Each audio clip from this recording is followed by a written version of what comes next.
vamos a comenzar con esta disertación. En primer lugar, muy buenas noches con todos y todas las personas que nos están siguiendo, que se han inscrito a este diplomado, en específico a este curso. Mi nombre es Sonia Guevara Sosa.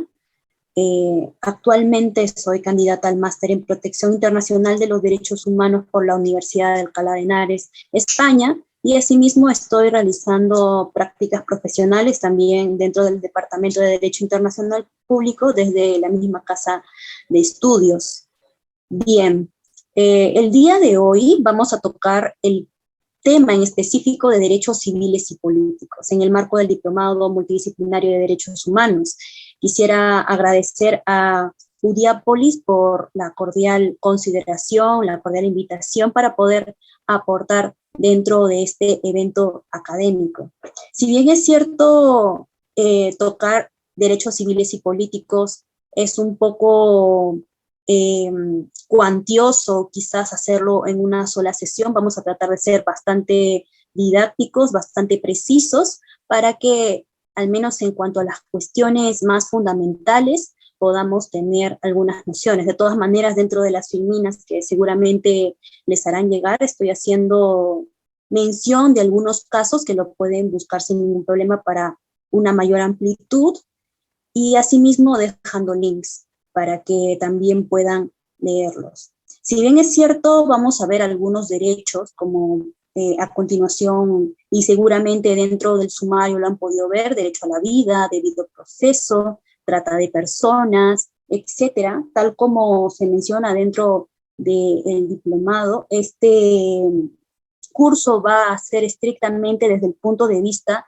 de los derechos humanos, o en específico del derecho internacional de los derechos humanos. ¿Es así?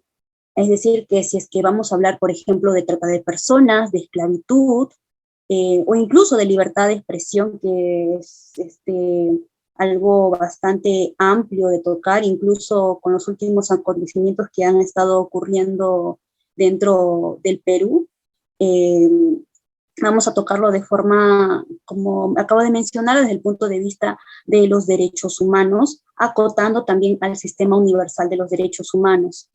En un futuro curso vamos a ampliar sobre lo que es el sistema universal, vale decirse lo que es las peticiones individuales ante el Consejo de Derechos Humanos, ante el Comité de la ONU contra la Tortura, etcétera, pero va a ser necesario que para que nos introduzcamos a los derechos civiles y políticos desde el punto de vista del sistema universal de los derechos humanos, hacer como una especie de preámbulo de qué se trata esto, ¿no? Porque ¿podemos pasar a la siguiente diapositiva, por favor?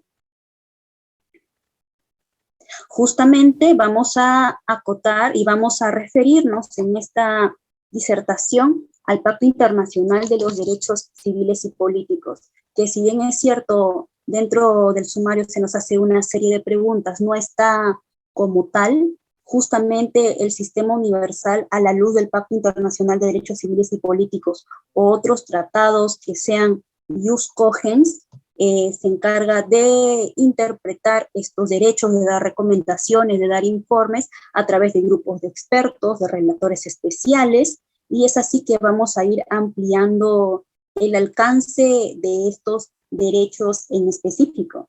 En primer lugar, tenemos que tener en cuenta tanto el Pacto Internacional de los Derechos Civiles y Políticos, el Pacto Internacional de Derechos Económicos, Sociales y Culturales, o incluso la Declaración Universal de los Derechos Humanos, vienen a ser la piedra angular dentro de los tratados internacionales en materia de derechos humanos que conocemos.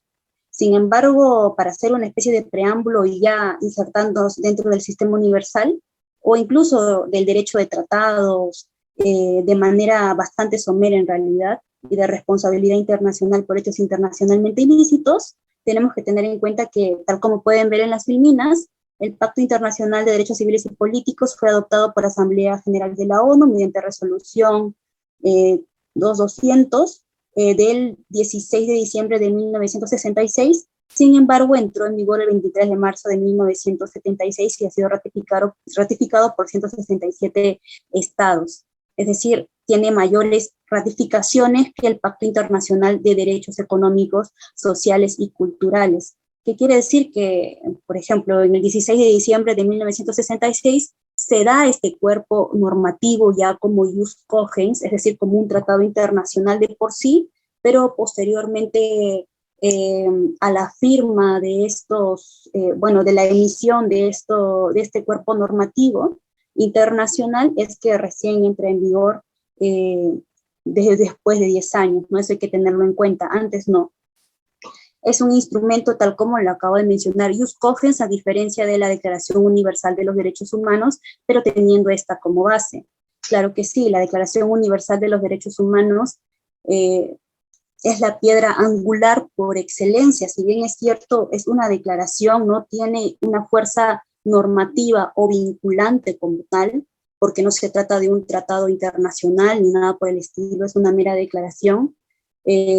Por su contexto histórico y justamente porque, valiendo la redundancia, se trata de la piedra angular dentro de los derechos humanos, es que se toma como referencia dentro del sistema universal de los derechos humanos, del sistema interamericano, del sistema europeo, del sistema africano, es decir, de los distintos sistemas de protección regionales de los derechos humanos, así como de los estados mismos.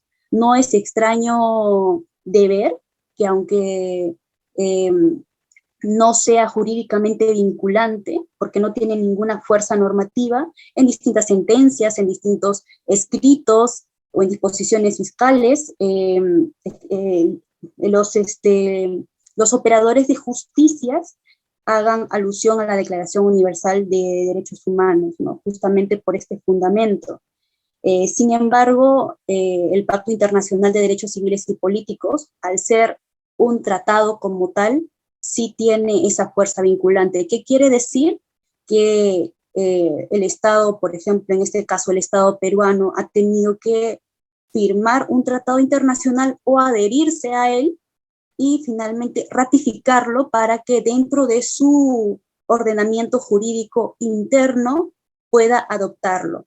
Por eso es que vemos que dentro de nuestra constitución política tenemos el apartado de derechos fundamentales y derechos civiles y políticos, ¿no? Claro, estos derechos humanos son conocidos como tal dentro, en el derecho internacional público. Sin embargo, dentro del ordenamiento jurídico interno y dentro de nuestra constitución política como tal, los conocemos justamente como derechos fundamentales y derechos constitucionales, que se engloban los derechos civiles y políticos.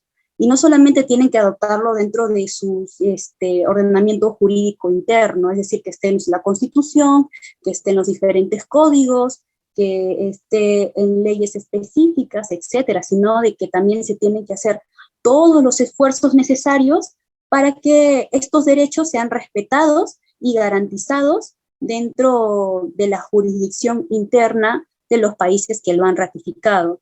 Esto deviene a raíz de la responsabilidad internacional de los estados, ¿no?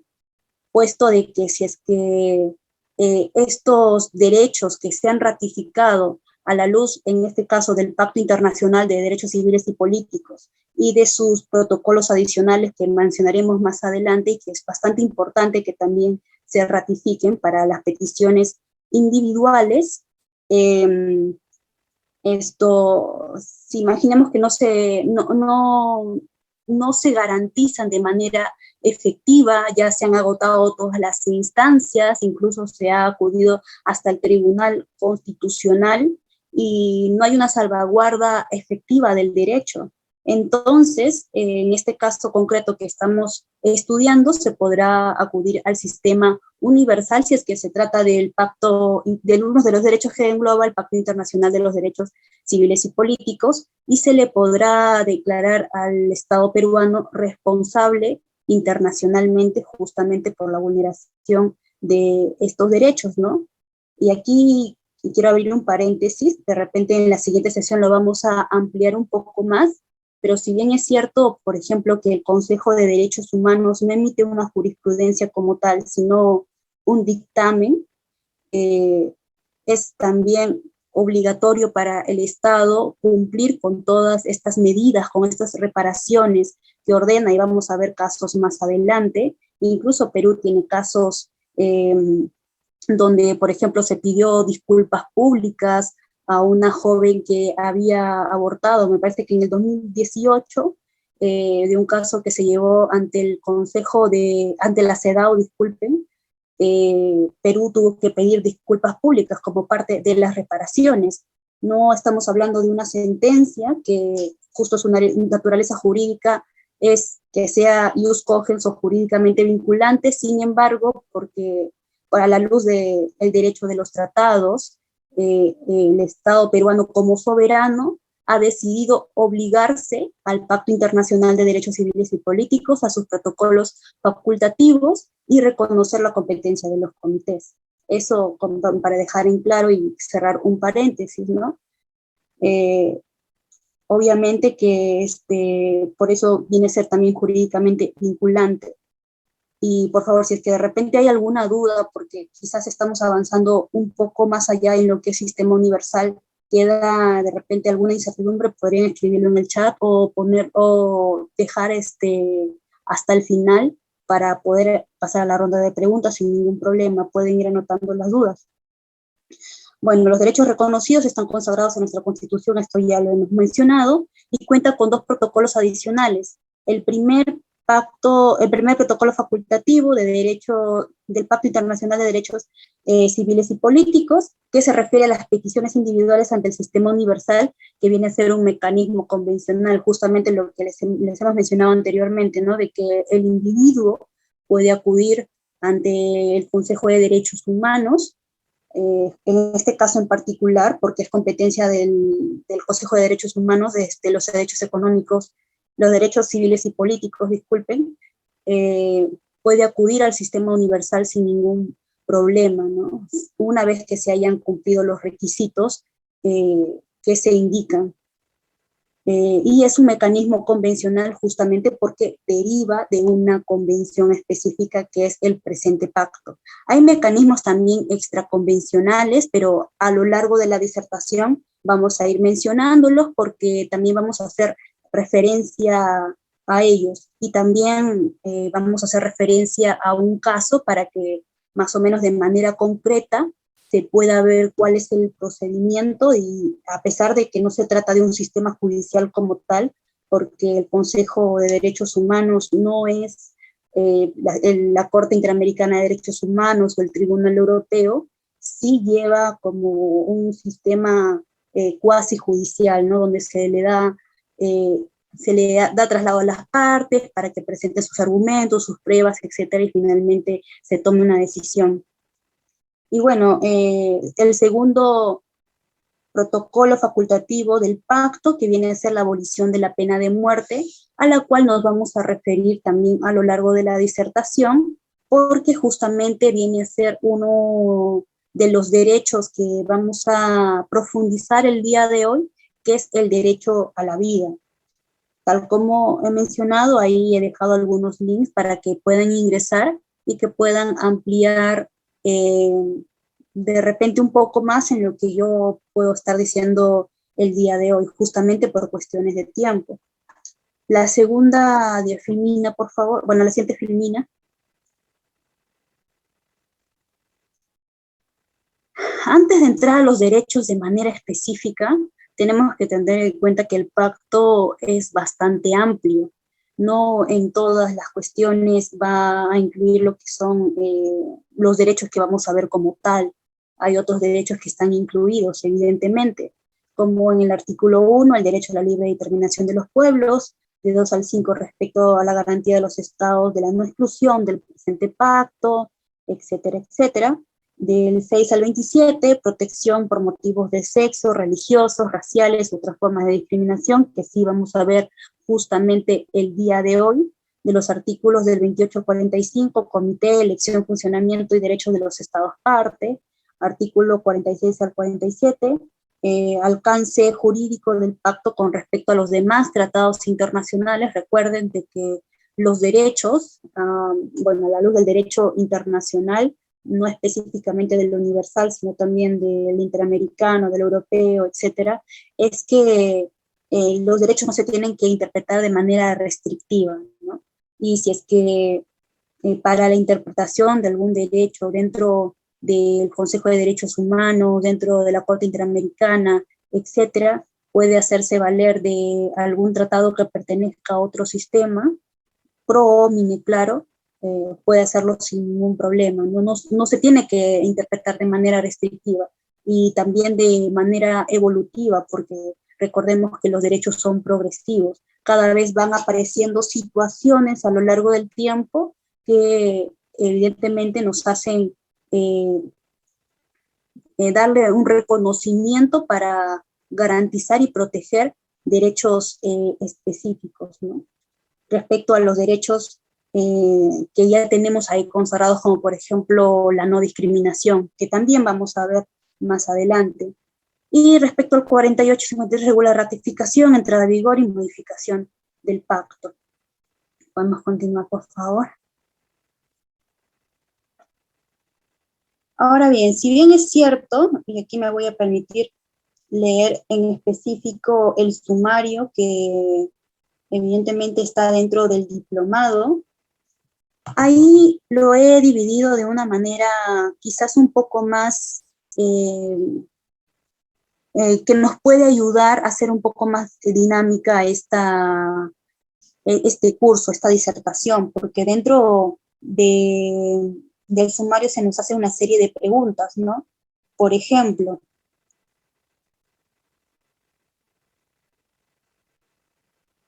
disculpen,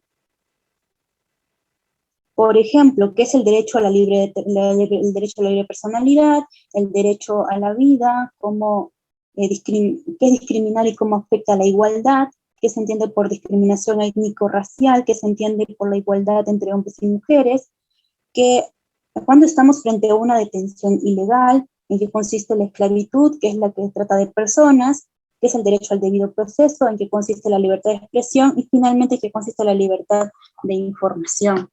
Para un mejor alcance de estos derechos, no solamente vamos a hacer algunas menciones de casos, sino también nos vamos a apoyar de trabajos de expertos, de grupos de trabajo que se han constituido, por ejemplo, a España, casos de Perú, por ejemplo, u otros, para poder tener una mejor amplitud, ¿no?, dentro del sistema universal, como lo acabo de mencionar con anterioridad. En primer lugar, vamos a tocar el derecho a la vida de manera individual, pero asimismo vamos a ver los alcances que tiene dentro del sistema universal, el derecho a la libre personalidad, libre personalidad jurídica específicamente, como se menciona en el pacto, derecho a la no igualdad y no discriminación.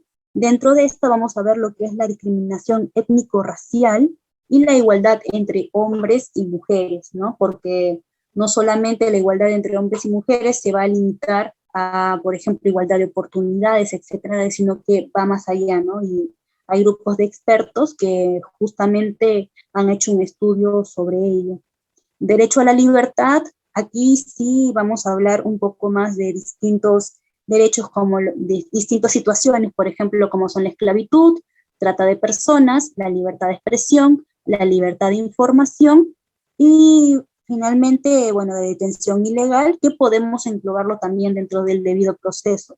Si bien es cierto, lo que es la trata de personas y la esclavitud incluso podría ser incluido dentro del derecho a la vida, porque una de las consecuencias quizás más nefastas es el atentado contra el derecho a la vida, lo he considerado en el derecho a la libertad, porque justamente se está atentando contra la libertad personal de un ser humano, contra la libertad locomotora, de la libertad de tomar sus propias decisiones, como vamos a explayar más adelante.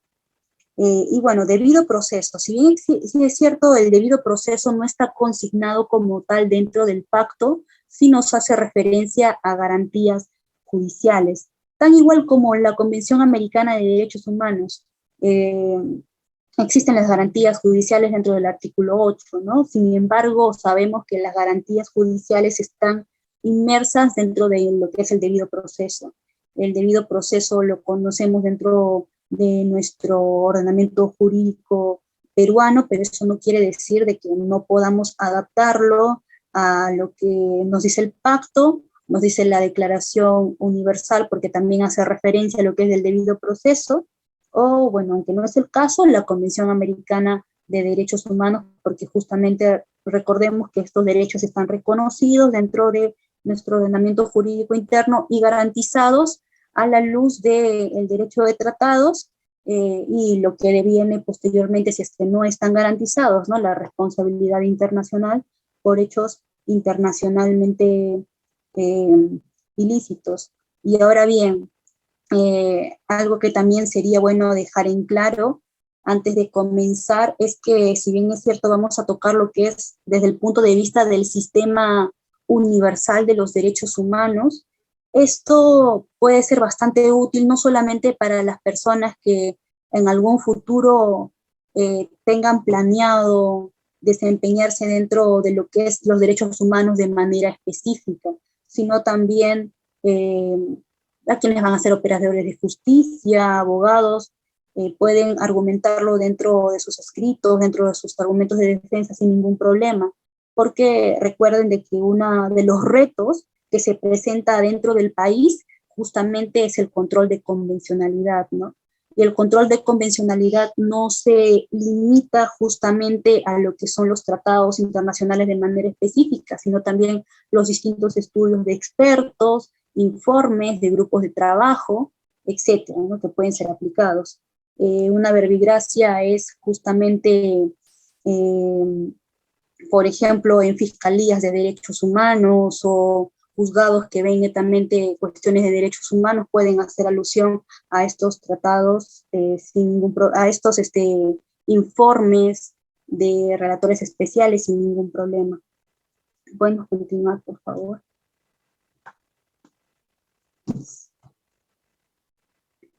Muy bien, vamos a comenzar con lo que es el derecho a la vida. Si bien es cierto lo que nos menciona el pacto en el artículo 6, es respecto al derecho a la vida que es inherente a la persona humana, evidentemente, como también lo menciona la Constitución Política, que está protegido por la ley, nadie puede ser privado de la vida de manera arbitraria, es decir, que no haya ninguna razón sobre ello.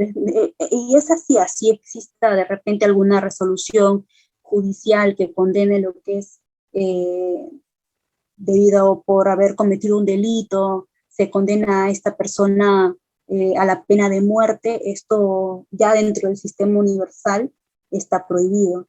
Justamente vamos a ver el protocolo adicional respecto a la abolición de la pena de muerte, ¿no?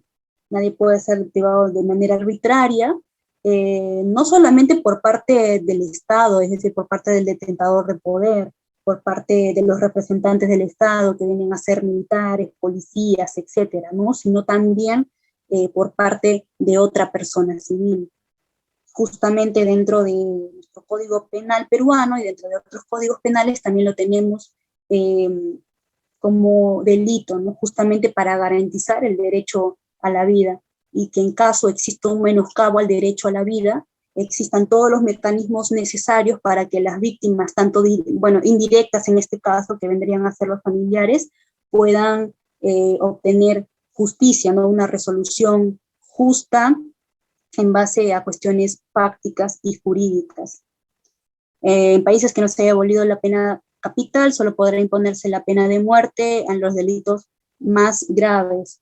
Bueno, esto solamente sucede en algunos casos e incluso en algunos países que son pocos en realidad, que no han ratificado lo que es el pacto, el protocolo adicional respecto a la abolición de la pena de muerte, o incluso dentro de la Constitución Política, ¿no? Que menciona por traición a la patria. Si bien es cierto, no se aplica, pero está dentro de la Constitución. En vigor en momento de cometerse delito que no sean contrarias a las disposiciones del presente pacto para la prevención y sanción del delito del genocidio. Bueno, el genocidio es un crimen internacional, está dentro del Estatuto de Roma, sin embargo, el Tribunal Penal Internacional o los tribunales ad hoc no es que impongan como pena tampoco lo que es la pena de muerte, ¿no? Es algo que a manera internacional se está haciendo todos los esfuerzos necesarios para abolir la pena de muerte, incluso en tribunales internacionales. Esta medida solo puede imponerse en cumplimiento de sentencia definitiva. Como menciono, esto prácticamente, el protocolo adicional viene prácticamente a tratar de darle una interpretación más específica a este inciso del articulado. Cuando la privación de libertad constituye delito de genocidio, se tendrá entendido que nada de lo dispuesto de este artículo excusará de modo alguno a los estados partes para la Convención para Prevención y Sanción del Delito de Genocidio. Toda persona condenada a muerte tendrá derecho a solicitar indulto o la conmutación de la pena, amnistía o el indulto, bueno, todas las gracias presidenciales, ¿no? Evidentemente es posible que esto suceda porque justamente, tal como se mencionó, uno de los esfuerzos que se está tratando de realizar a manera internacional y según el principio pro homine también es justamente abolir la pena de muerte.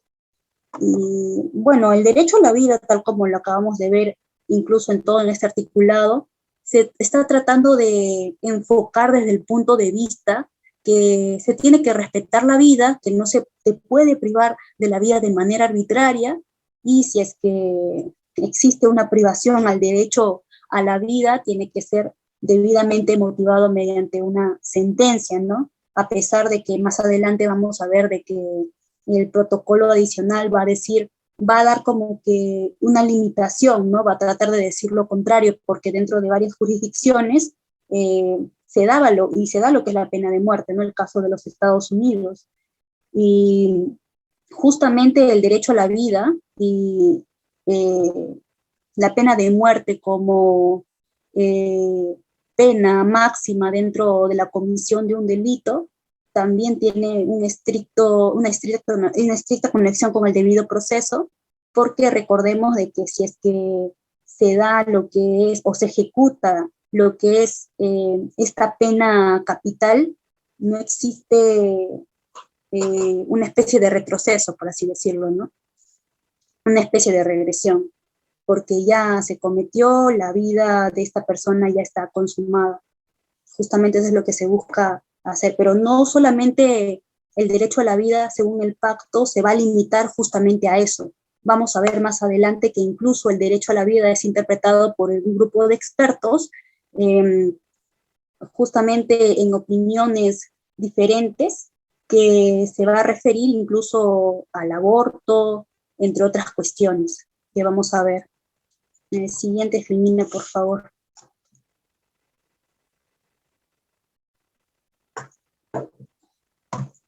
El segundo protocolo facultativo respecto a la abolición de la pena de muerte. Bueno, esto fue aprobado el 15 de diciembre de 1989, entró en vigor en tal. Eso de ahí, más que todo para cuestiones de que si es que es alguna pregunta del examen que les van a tomar y todo eso, ¿no? Compromete a la abolición de los miembros, compromete a sus miembros a la abolición de la pena de muerte al interior de sus fronteras, es decir, dentro de su jurisdicción. Trata de hacer un esfuerzo para abolir dentro de su jurisdicción la pena de muerte. Bueno, aunque su artículo 2.1 supone una excepción, ya que permite la ejecución en caso de crímenes graves en tiempos de guerra. Eso depende de cada país en específico. Los estados, a la luz de los derechos de los tratados, también hay que tener en cuenta de que pueden realizar reservas a los articulados también. Es decir, si es que algún estado no está de acuerdo respecto al artículo 2.1, por ejemplo, puede realizar alguna reserva y no se aplica, ¿no? No existe responsabilidad internacional al respecto. Y es importante la ratificación de estos protocolos facultativos porque al momento de mencionar lo que es la abolición de la pena de muerte y tratar de acudir al sistema universal de derechos humanos, es importante que el Estado haya ratificado porque si no, no se le puede imputar responsabilidad internacional de los Estados en materia de derechos humanos sobre algo de lo que no, a la luz de su soberanía, no se ha declarado no lo ha reconocido como tal, ¿no? Y no, obviamente no va a hacer los esfuerzos necesarios dentro de su jurisdicción y todo eso. No se le puede obligar a algo de lo que él mismo no se ha obligado, por así decirlo de una forma más clara. Al siguiente, Filmina, por favor.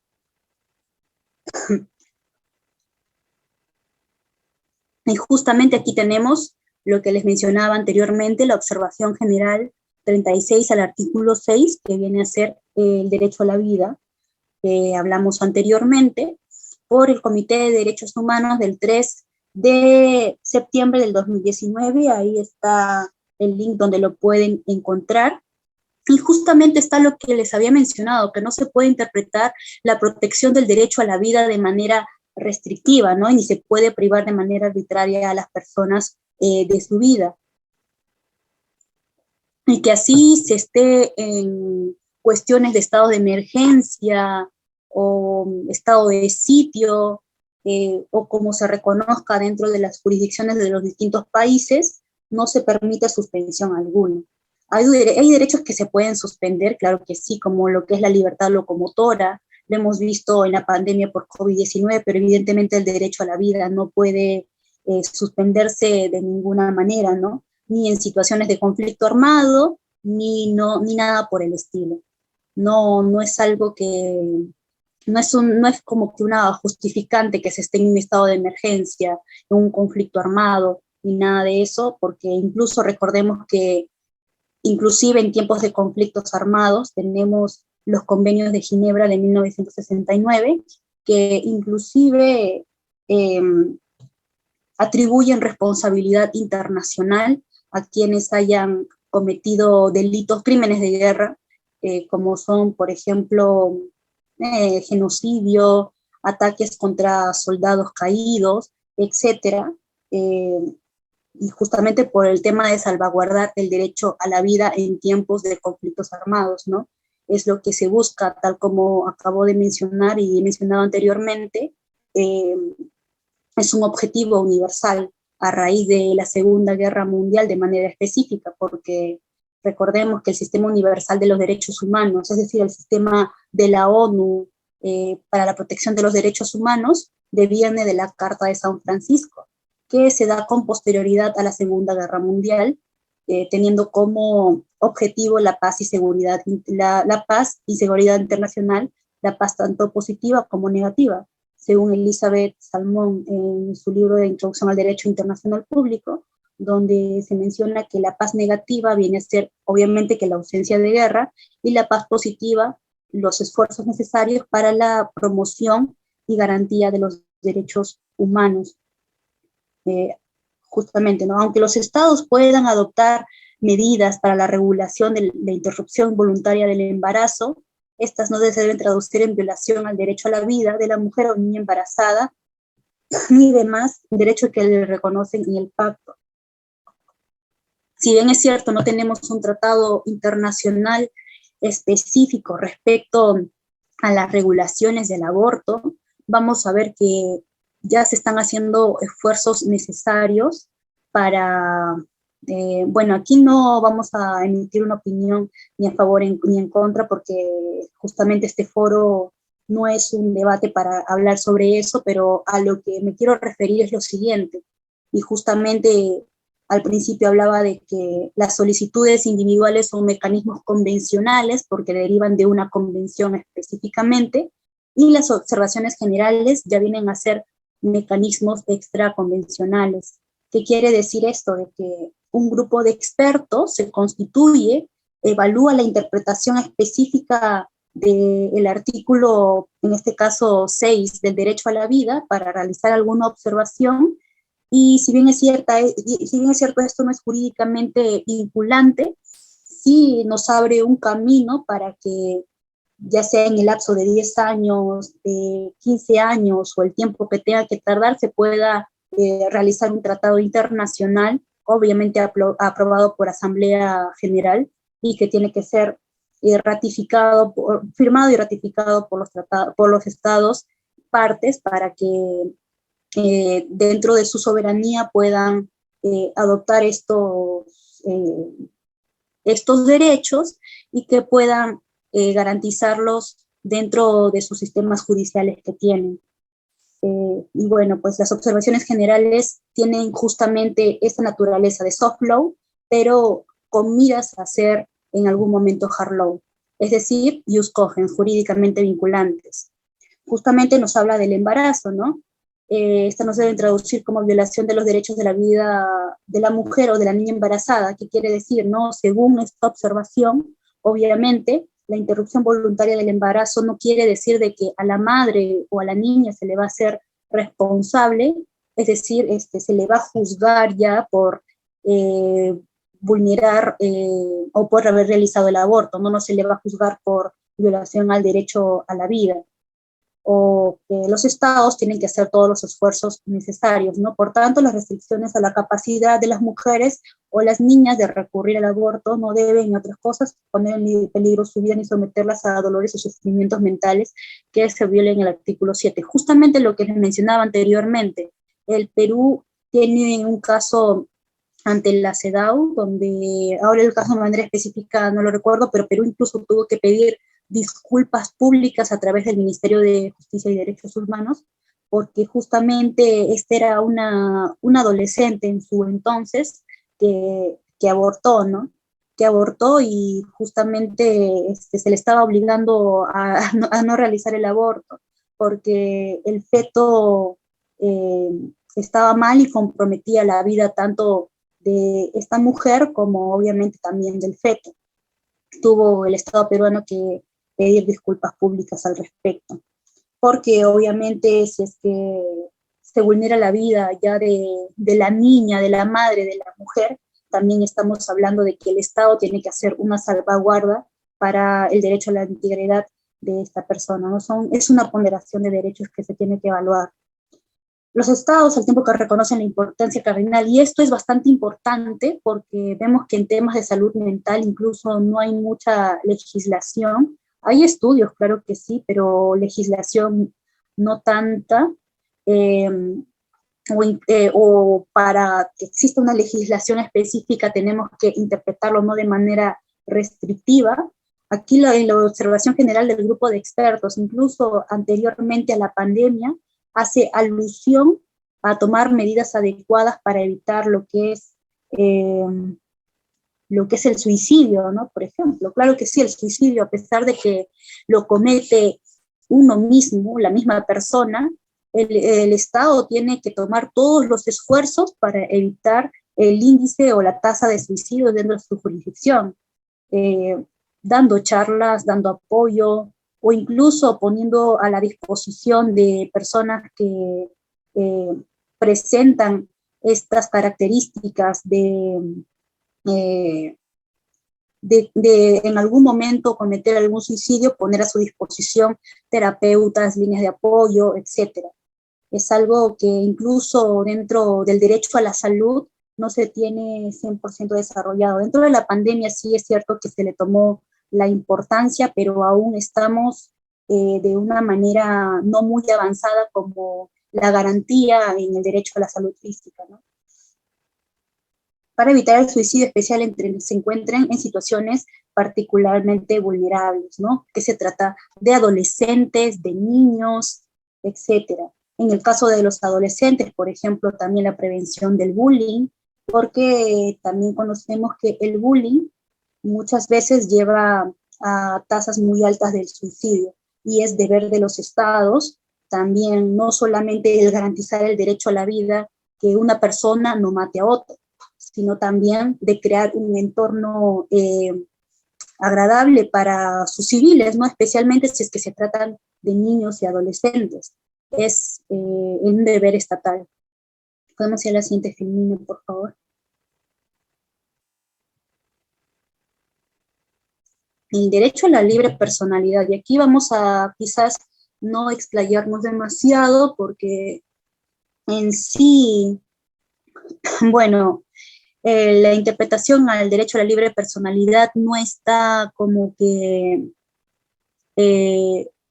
expresa dentro del mismo pacto, la encontramos en el artículo 16 como un reconocimiento de su personalidad jurídica, pero podemos tenerlo en cuenta que es todo derecho que tiene la persona de su libre desarrollo, ¿no? De que esté dentro de un entorno adecuado, y por eso es que tiene una conexión bastante estricta con lo que es el derecho a la vida, ¿no? Derecho de su libertad si no se violan los derechos y libertades de otras personas, y tiene deberes ante la sociedad en los que se garantiza el derecho a la libre e integral de su personalidad, es decir, de que dentro de este entorno existan todos los esfuerzos necesarios del Estado para que este ser humano pueda eh, realizar, pueda ejercer sus derechos y libertades de una manera efectiva. Puede ser en cuestiones de salud, como mencionamos anteriormente, en el caso del suicidio, que tiene una estricta relación con el derecho a la vida.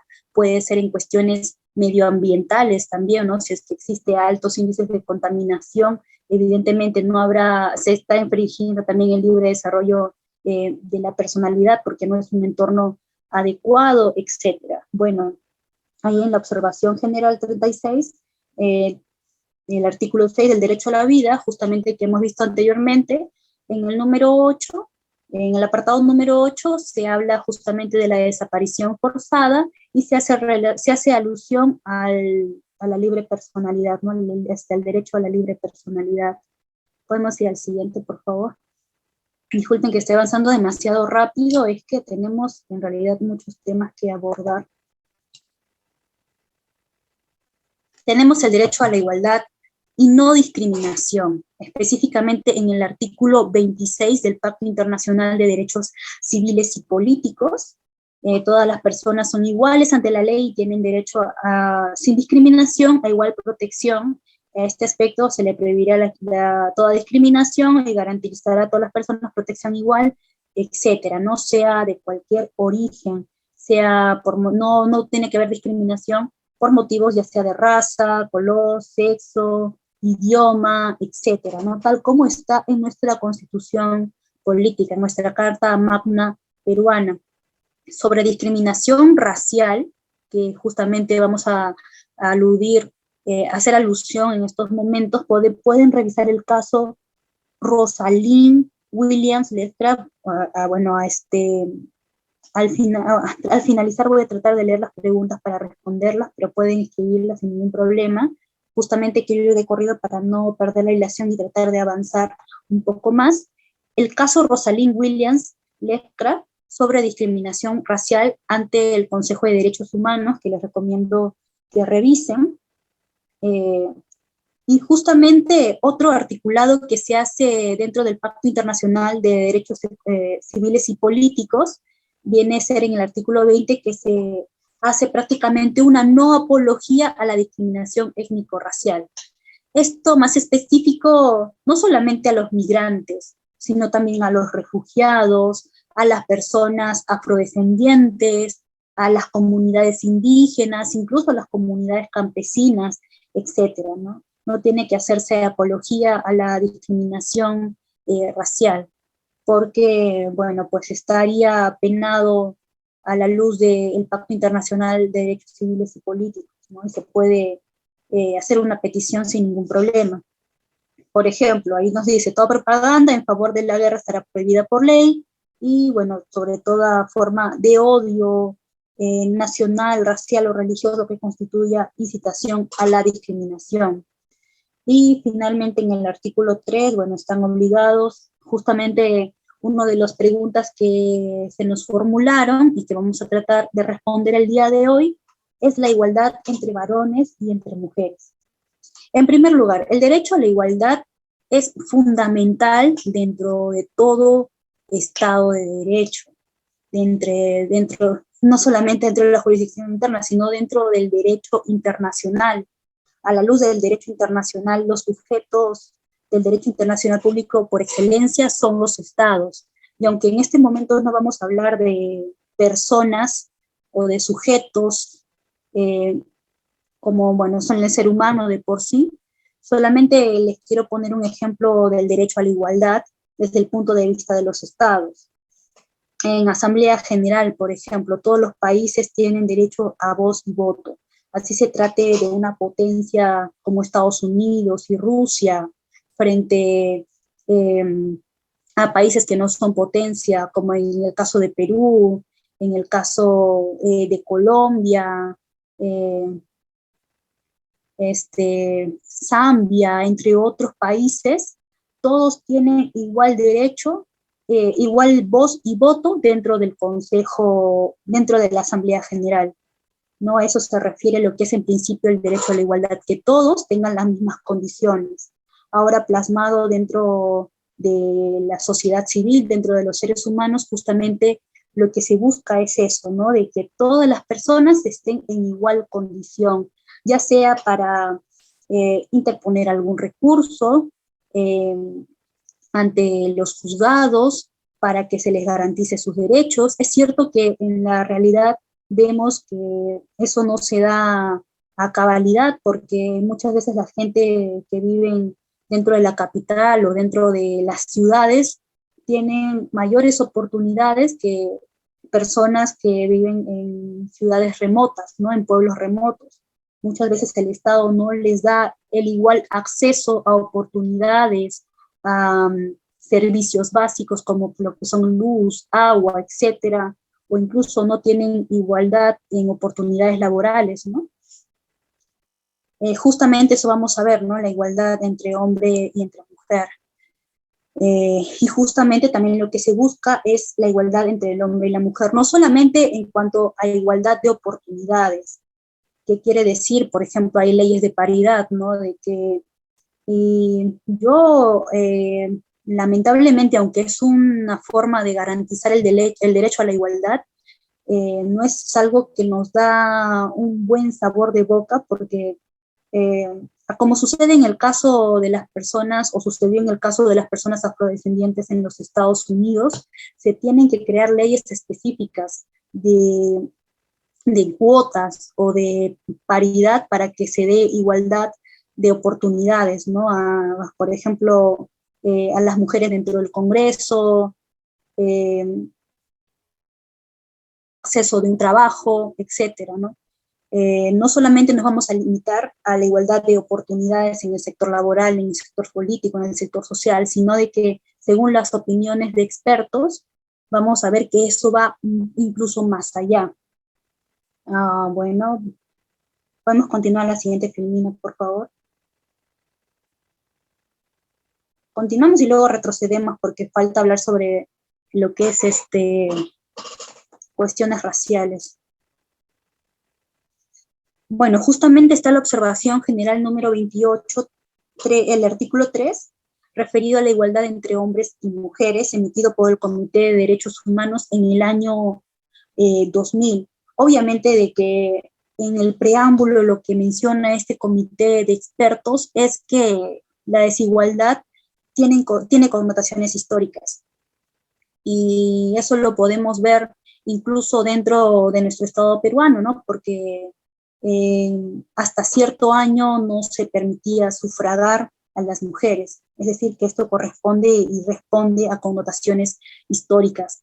Culturales, claro que sí también, porque recordemos que en ciertos países, como por ejemplo en África, existe lo que es la mutilación genital como parte de manifestación de la cultura de determinados tribus, determinadas sociedades civiles, lo cual es una de las formas también de discriminación contra la mujer y un trato desigual entre hombres y mujeres.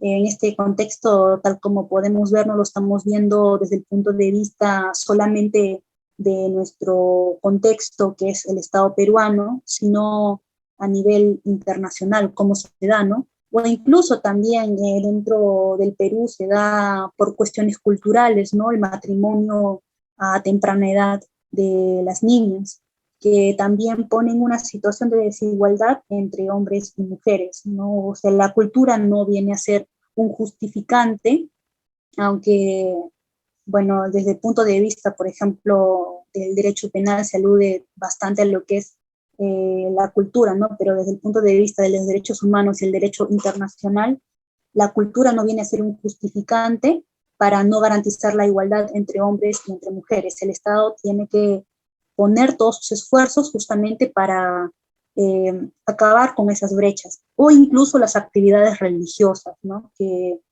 eh, por ejemplo, en países árabes, ¿qué es lo que sucede en países árabes? Las mujeres tienen que usar prácticamente eh, el hijab, no recuerdo bien su nombre, pero taparse todo el cuerpo, ¿no? Sino como parte de su religión, cuando en el caso de los varones no es así. Si bien es cierto, como mencionamos, son cuestiones culturales distintas, sin embargo, para el comité de expertos no es un justificante y evidentemente no es una forma de garantizar la igualdad entre hombres y mujeres, por más simple que parezca la cuestión de la vestimenta.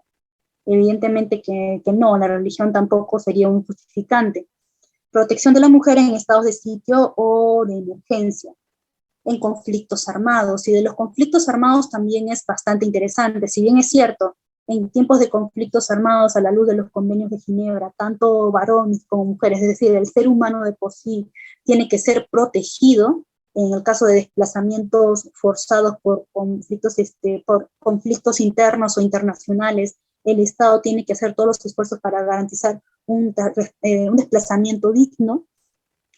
Según informes de ACNUR, por ejemplo, el Alto Comisionado de los Derechos Humanos para los Refugiados, entre otros organismos internacionales, han reportado de que dentro de los conflictos armados es que justamente hay altos índices de que las mujeres son violentadas. ¿En qué sentido? De explotación sexual, trata de personas, justamente por no garantizar este desplazamiento digno. Son abusadas dentro de estos contextos de conflictos armados, es decir, se aprovecha esta bulla, por así decirlo, de los conflictos armados para cometer delitos y violencia de género, evidentemente contra las mujeres. Y en las observaciones generales, que ya lo van a poder ver de manera mucho más amplia, porque ahí solamente he puesto un resumen de estos comités de expertos, se menciona una protección especial justamente por estos sucesos que acontecen contra las mujeres, lamentablemente, ¿no?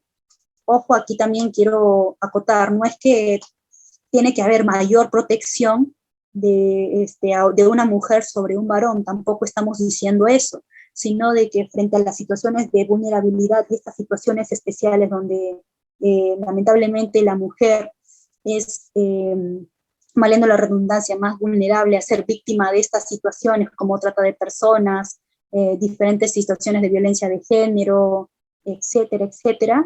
Tiene que haber una cierta equidad al momento que el Estado garantice los derechos, ¿no? O sea, tener un especial cuidado de las mujeres. Un ejemplo de desplazamiento digno, de que los eh, militares, por ejemplo, que estén a cargo de movilizar a ciertos civiles que son de su propio Estado, tienen que llevar una lista completa de todas las personas de las cuales se está desplazando, ¿no? Y verificar de que todas esas personas que están en su lista lleguen correctamente hacia el destino final, una forma la cual se podría garantizar el desplazamiento digno, ¿no? Porque justamente en estos contextos, como menciono, obviamente que son situaciones caóticas, se dan lo que es el secuestro de mujeres para posteriormente ser explotadas. Otra situación que se menciona, es cierto, no sucede, ¿no? El derecho a la vida y el derecho a la igualdad en la práctica no sucede tal como acabamos de mencionar, ¿no? Lo idóneo es que sea, por ejemplo, de que haya personas que viven en pueblos remotos y que el Estado haga los esfuerzos necesarios para que, en el caso del derecho a la educación, algo tan básico que sucedió dentro de la pandemia, evidentemente todos eh, hemos estado en cuarentena, por así decirlo. Hemos estado en cuarentena, claro que sí. Las clases de la universidad se han estado realizando por Zoom, pero hay muchas personas que viven en pueblos remotos que no han tenido el acceso justamente porque no tienen internet. Ahí estamos hablando de una falencia bastante delicada y que tiene que trabajar en base a políticas públicas los estados, ¿no? Justamente la garantía de los derechos se basa no solamente en el acceso a la justicia, sino de que el Estado emita y haga políticas públicas en favor de la ciudadanía.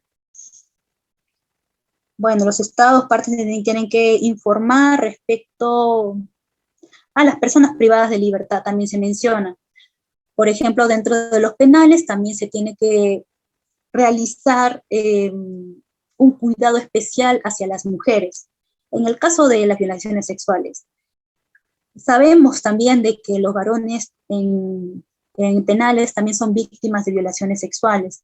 Eso no hay que discutirlo, pero sin embargo, según el grupo de expertos, lo que se menciona es que en el caso de la mujer se tiene que tener una protección específica, no solamente por el caso de las violaciones sexuales, porque está mayormente expuesta a sufrir una vejación contra su integridad personal, sino también recordemos que en el caso de las mujeres que están dentro de centros penitenciarios, también son madres, ¿no? Hay aquellas que están embarazadas, aquellas que dan a luz, aquellas que dan el lactar, aquellas que tienen a sus hijos dentro del centro penitenciario porque todavía son muy chicos.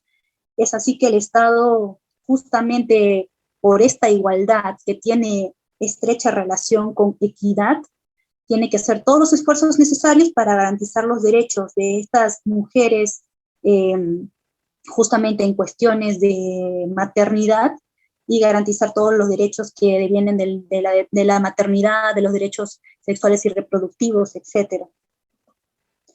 A presentar, permitir a la mujer disfrute de condiciones de igualdad, de recurrir a los tribunales, fue todo un proceso justo. Bueno, este es un caso, casos específicos que de repente dentro de la jurisdicción peruana no se dan tanto, pero hay, bueno, en la jurisdicción peruana sí se dio en algún momento, ahí ven un caso, el Alto Avellanal contra el Perú, que se dio justamente un dictamen por no poner en igual condición a la mujer frente, bueno, discriminación por motivos de género dentro de un proceso, ¿no? Evidentemente que no era un proceso justo, ahí lo pueden leer con mayor detenimiento porque es un caso un poco amplio, incluso dentro de esta observación y en su link lo pueden encontrar de manera un poco más explayada. Sucede en Guatemala, en el caso de Guatemala, por ejemplo, que en el Código Civil, anteriormente, claro, ahora no, porque incluso Guatemala tiene una sentencia en la Corte Interamericana de Derechos Humanos, donde incluso para solicitar lo que es la figura del divorcio, se tenía que, tenía que ser aprobada por el marido. Evidentemente de que es una vejación al acceso a la justicia que tiene que ver con el debido proceso y evidentemente a la igualdad entre las partes, ¿no? Igualdad entre varón y mujer. Evidentemente que dentro de algunas jurisdicciones eso ha pasado y seguramente en distintas jurisdicciones sigue pasando, ¿no? Os recomiendo leer ese caso con mayor detenimiento. Y finalmente, ¿no? En relación con el artículo 19, los estados deberán comunicar las leyes, otros factores que ostenten que la mujer ejerza en pie de igualdad de los derechos protegidos. Es decir, que el Estado, por ejemplo, en cuanto a las leyes de paridad, tiene que informar en un informe periódico universal ante el Consejo de Derechos Humanos de todos los esfuerzos que está haciendo para garantizar los derechos de igualdad entre varones y mujeres dentro de su jurisdicción, con cifras reales.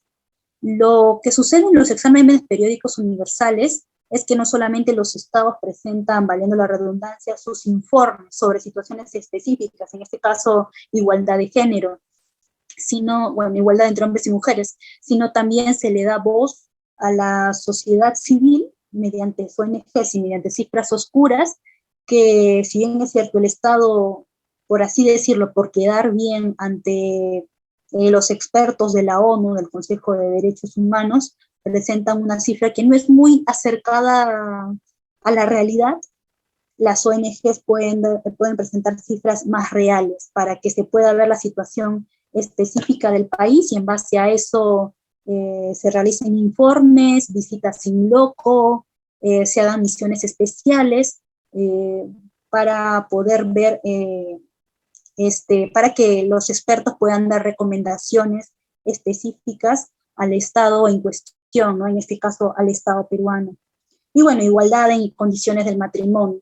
Una de las formas de igualdad, como les acabo de mencionar, es el caso de Guatemala, ¿no? De que para el caso del divorcio se le tenía que pedir permiso al marido, ¿no? Cuestión de que evidentemente no solamente es una forma de discriminación de género, sino también de una vejación al derecho a la igualdad, porque no es la misma oportunidad de igualdad de acceso a la justicia que se le está dando el varón respecto a la mujer, ¿no? Evidentemente, la igualdad del ser humano tiene que ser en todos sus aspectos. Hombres y mujeres son iguales, tienen los mismos derechos, las mismas garantías dentro de los estados, dentro de su jurisdicción, evidentemente. Sin embargo, justamente estas recomendaciones, incluso tratados internacionales específicos que se dan, como el de la CEDAW, el tratado para todas las formas de discriminación contra la mujer,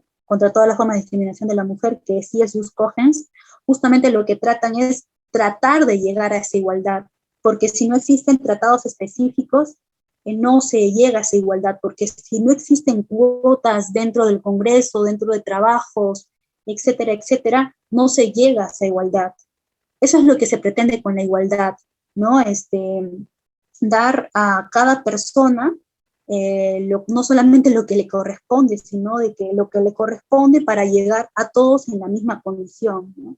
Y que se les salvaguarden los derechos de igual forma, en las mismas condiciones. Eso es lo que se trata respecto a la igualdad de género, ¿no? De que muchas veces no es entendida, de que muchas veces es criticada porque se entiende o se piensa de que lo que se quiere es que prevalezcan los derechos de las mujeres sobre los varones. No, justamente por el estado de vulnerabilidad es que se dan justamente estos tratados internacionales, esta protección especial como grupo vulnerable por las cuestiones en las que las mujeres están expuestas, para que lleguen a una misma condición que los varones, ¿no? En una cuestión real, mediante cifras exactas, no simplemente porque esté reconocido en un derecho como tal dentro de la Constitución, etcétera, ¿no? Eso también hay que tenerlo bastante en cuenta respecto a la igualdad de género.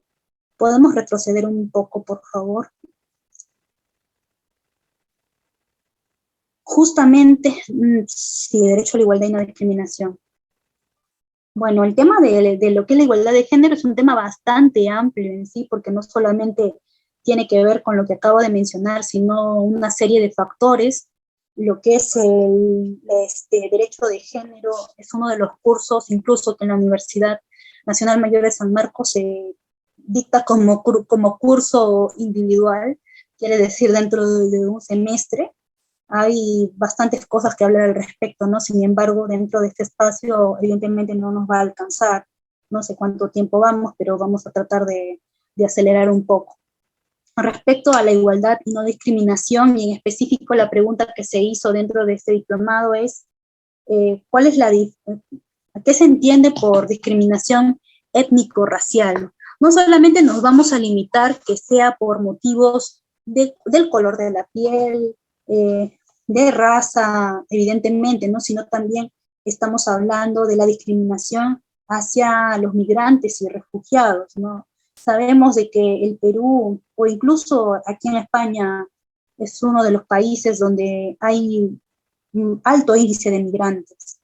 Hay marroquíes, latinos, personas de África, hay muchísimas personas, ¿no? Dentro del Perú, por ejemplo, hay muchísimas personas venezolanas.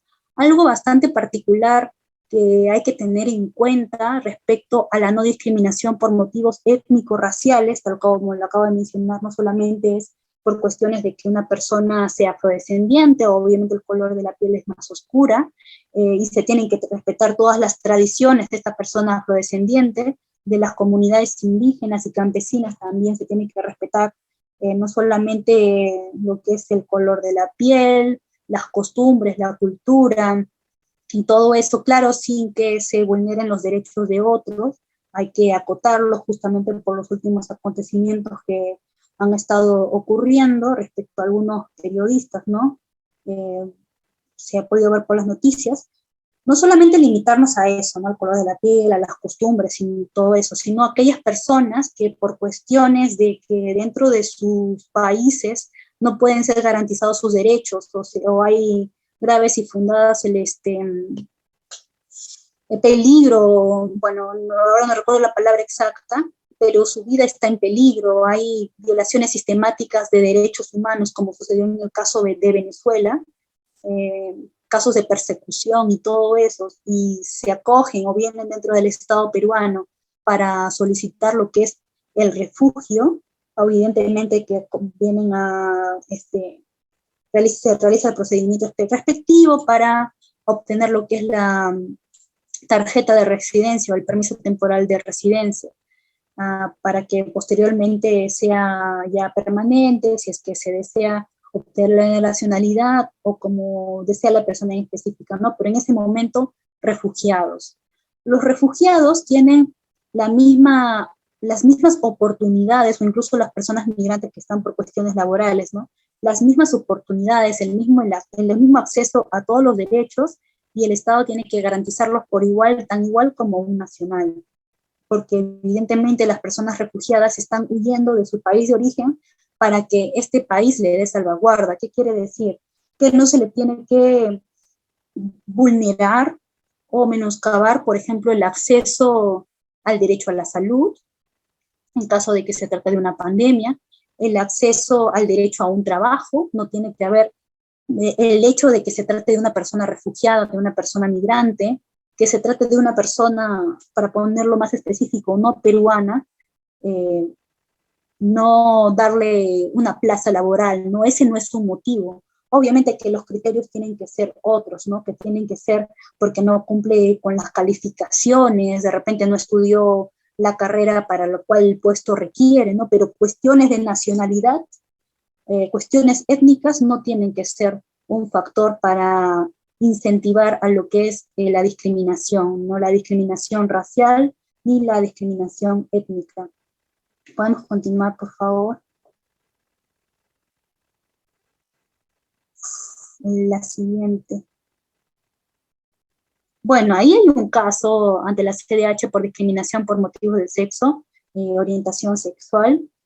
En sí no es un caso de los cuales hemos visto anteriormente de ninguna de las preguntas, simplemente lo puse por cuestiones de ejemplo para que ahí se pueda ver cómo es un caso ante el Sistema Universal de Derechos Humanos.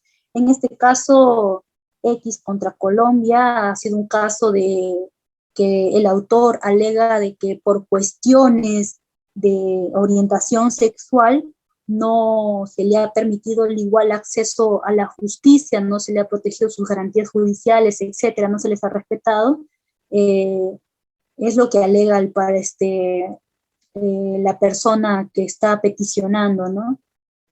Eso lo pueden leer con mayor detenimiento, pero en síntesis se trata de un caso que hemos visto dentro del Estado peruano, en que ya corresponderá a otra cuestión más específica sobre quizás derechos LGBT, que es un tema del cual también se habla bastante, pero en la pandemia hemos visto justamente esto, ¿no? Que eh, los convivientes, personas del mismo sexo que cumplen todos los requisitos quizás para como convivencia, ¿no?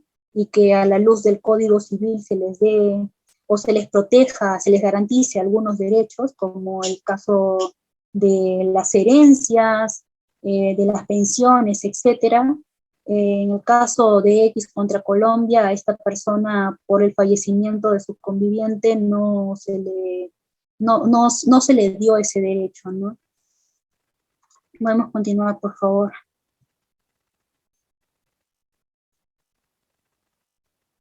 Eso lo pueden leer con mayor, como digo, calma cuando tengan el acceso a las filminas que les van a dar por parte de la organización.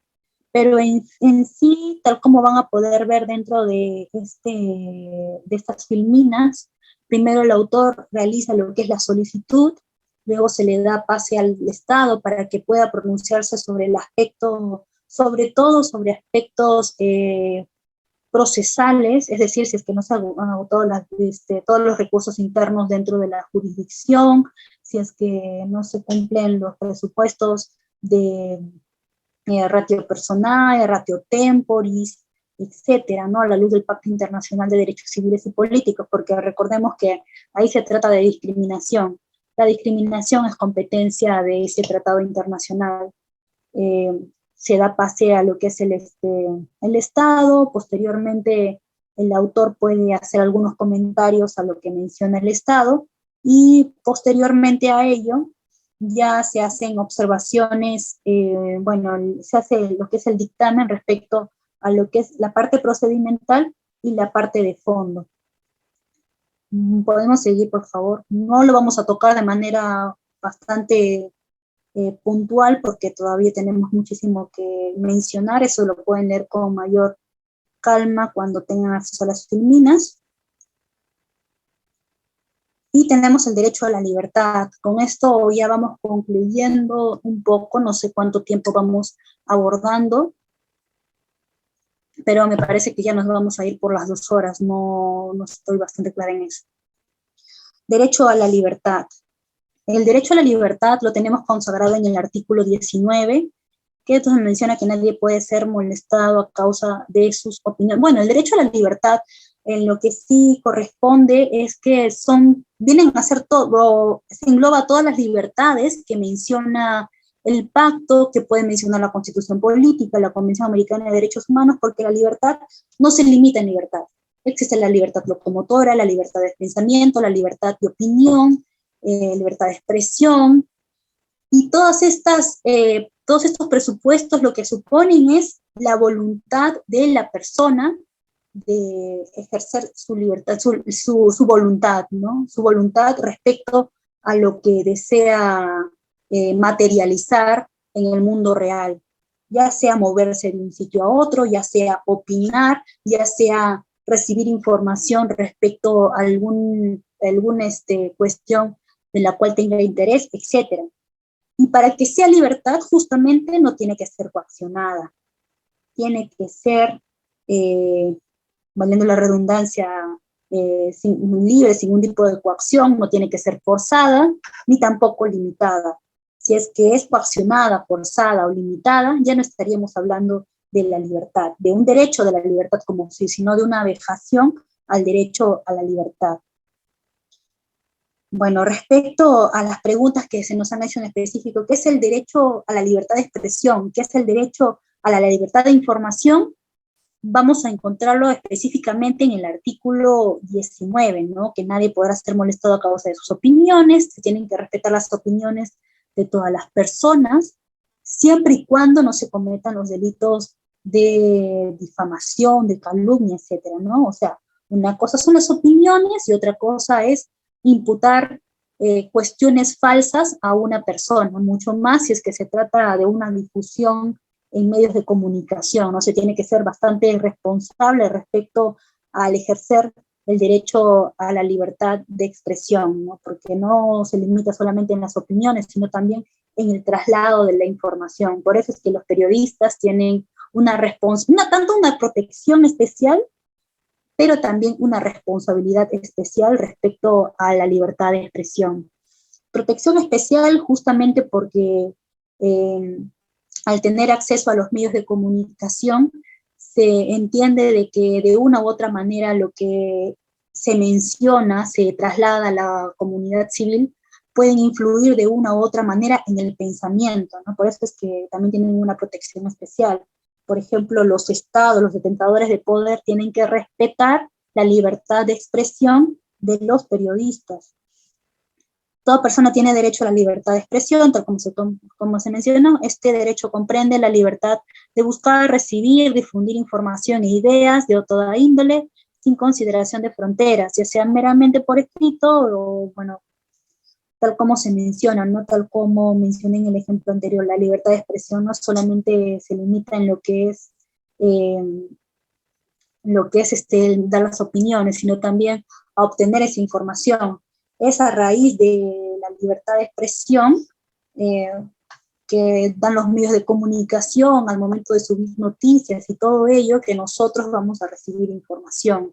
La libertad de recibir información no solamente se limita a ello, sino también a obtener información respecto a la situación, por ejemplo, de salud, de algún familiar, etcétera. Salvo si es que se trate, y esto lo vemos en el caso de garantías constitucionales, no existe el habeas data, tanto ya sea para recibir información, para modificarla, etcétera, etcétera, ¿no? La habeas data, hay distintos tipos de habeas data.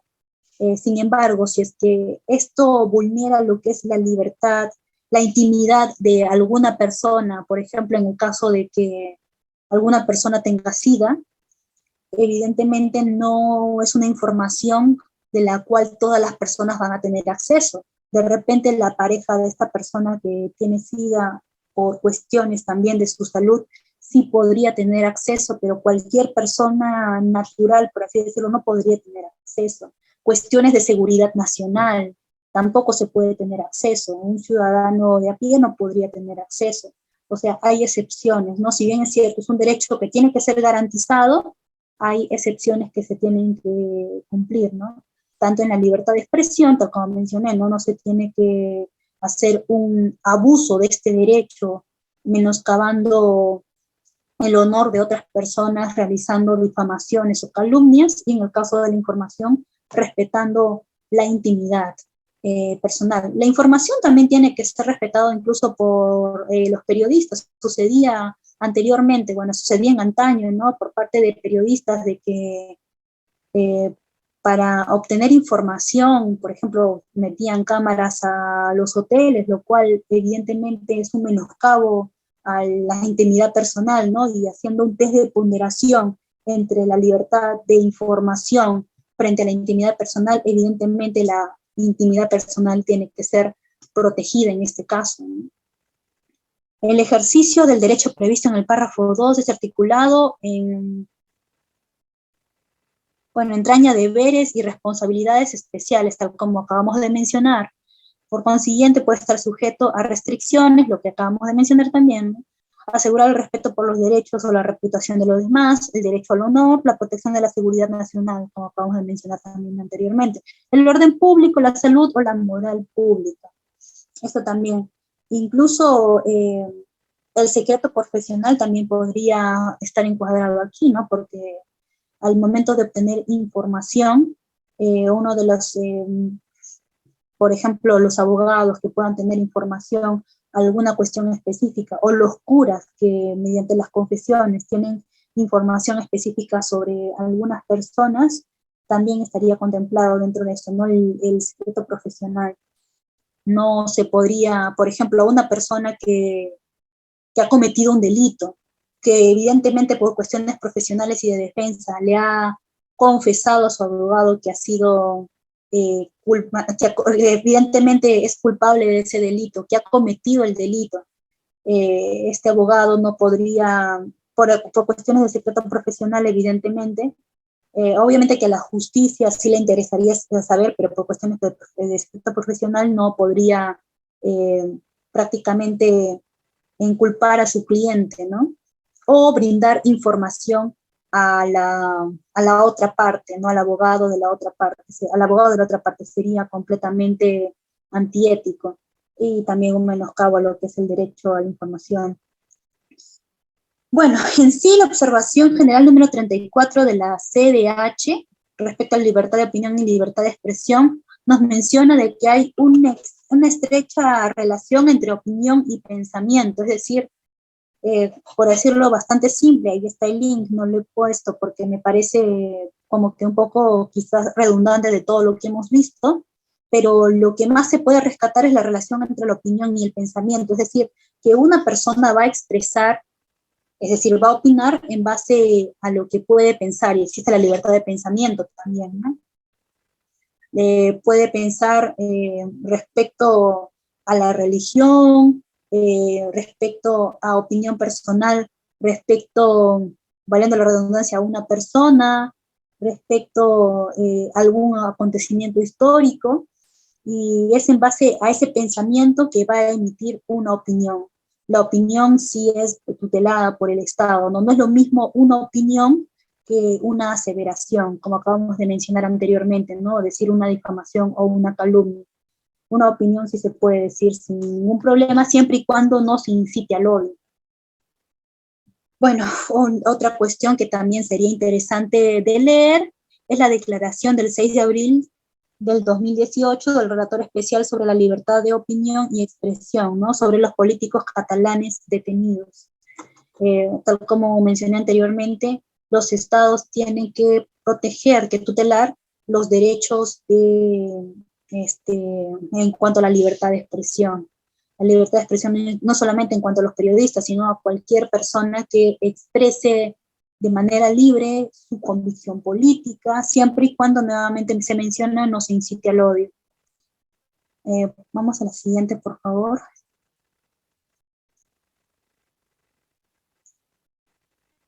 Y finalmente no. Ahora conseguimos con lo que es la trata de personas. La trata de personas, como mencioné al principio, no vamos a tratarlo de una manera amplia. No lo vamos a tocar desde el punto de vista del derecho penal, porque para hablar de trata de personas como delito específico, tendríamos que tener una sesión bastante larga para hablar de esto, ¿no?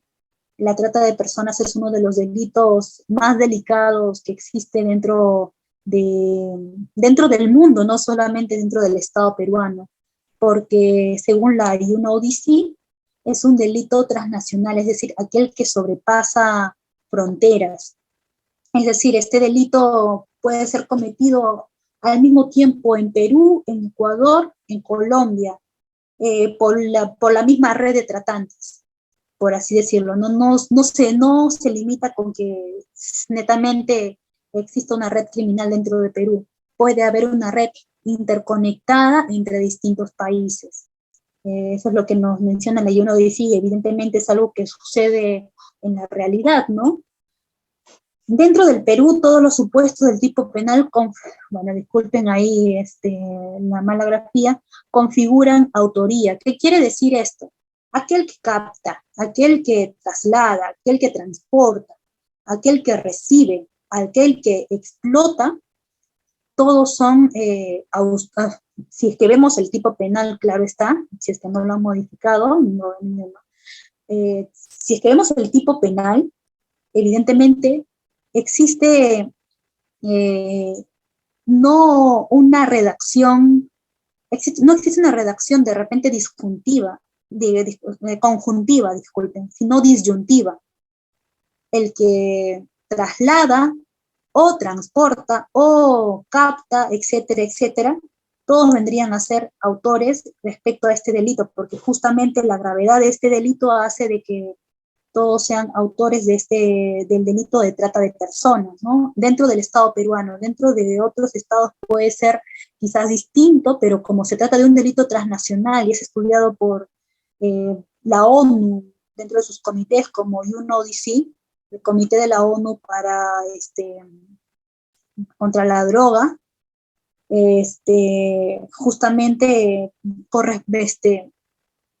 seguiría la misma línea de ideas, no solamente en cuanto a la autoría, sino también respecto al consentimiento, ¿no? Que no existe consentimiento, ya sea por parte de las mujeres, que vienen a ser las personas, dentro de las personas con mayoría de edad, claro, que son más propensas a la trata de personas, sino también a los menores de edad. Y esto mencionado por el Comité de la ONU para los Derechos del Niño, ¿no? Evidentemente, una persona, así se trate de mayor de edad, imaginemos un caso específico. Existe una convocatoria de trabajo, te citan a tal lugar. Evidentemente tú vas porque estás interesado en el trabajo, pero finalmente te das cuenta de que al final te captan, ¿no? Te captan, te privan de tu libertad y evidentemente no va a existir el consentimiento porque ninguna persona dentro de sus cabales, por así decirlo, va a querer realizar estos actos de trata de personas que vienen a ser con fines de explotación sexual, explotación laboral incluso otras formas de explotación, como por ejemplo también lo que es el tráfico de órganos, que también se entiende también, ¿no? Dentro de la jurisprudencia internacional que vendría a estar dentro de lo que es trata de personas. Dentro del Estado peruano no, pero dentro de la jurisprudencia internacional sí lo toman así, ¿no? Evidentemente que no va a expresar su voluntad de querer hacerlo. En el caso, por ejemplo, de las prostitutas, incluso las prostitutas, que obviamente ejercen trabajos sexuales, lo hacen haciendo uso de su libertad, ¿no? Mediante su voluntad. Estas personas que son víctimas de trata de personas no están manifestando su voluntad, no ejercen su voluntad, se les está privando de su libertad de tomar decisiones respecto a su cuerpo, respecto a lo que quieren hacer en el día a día, etcétera, ¿no? Prácticamente están privadas de su libertad, obligadas a realizar este tipo de explotaciones, de trabajo. Bueno, es uno de los delitos que atenta más contra la movilidad humana y atenta contra la libertad, justamente lo que he mencionado anteriormente, y por eso lo he puesto dentro de la libertad, ¿no? Como una de las formas de vejación contra la libertad.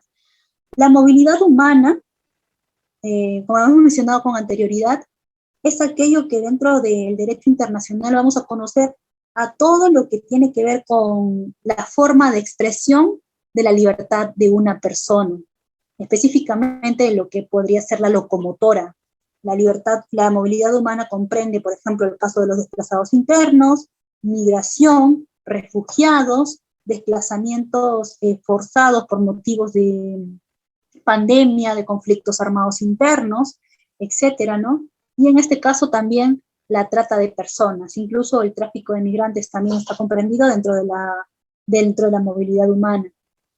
¿Y por qué está dentro de la movilidad humana y atenta contra la libertad? Porque justamente acabamos de mencionar, ¿no? Es de manera forzada esto de acá y no toman las decisiones respecto a su libertad. Bueno, yo no voy a mencionar más porque está bastante claro respecto a eso.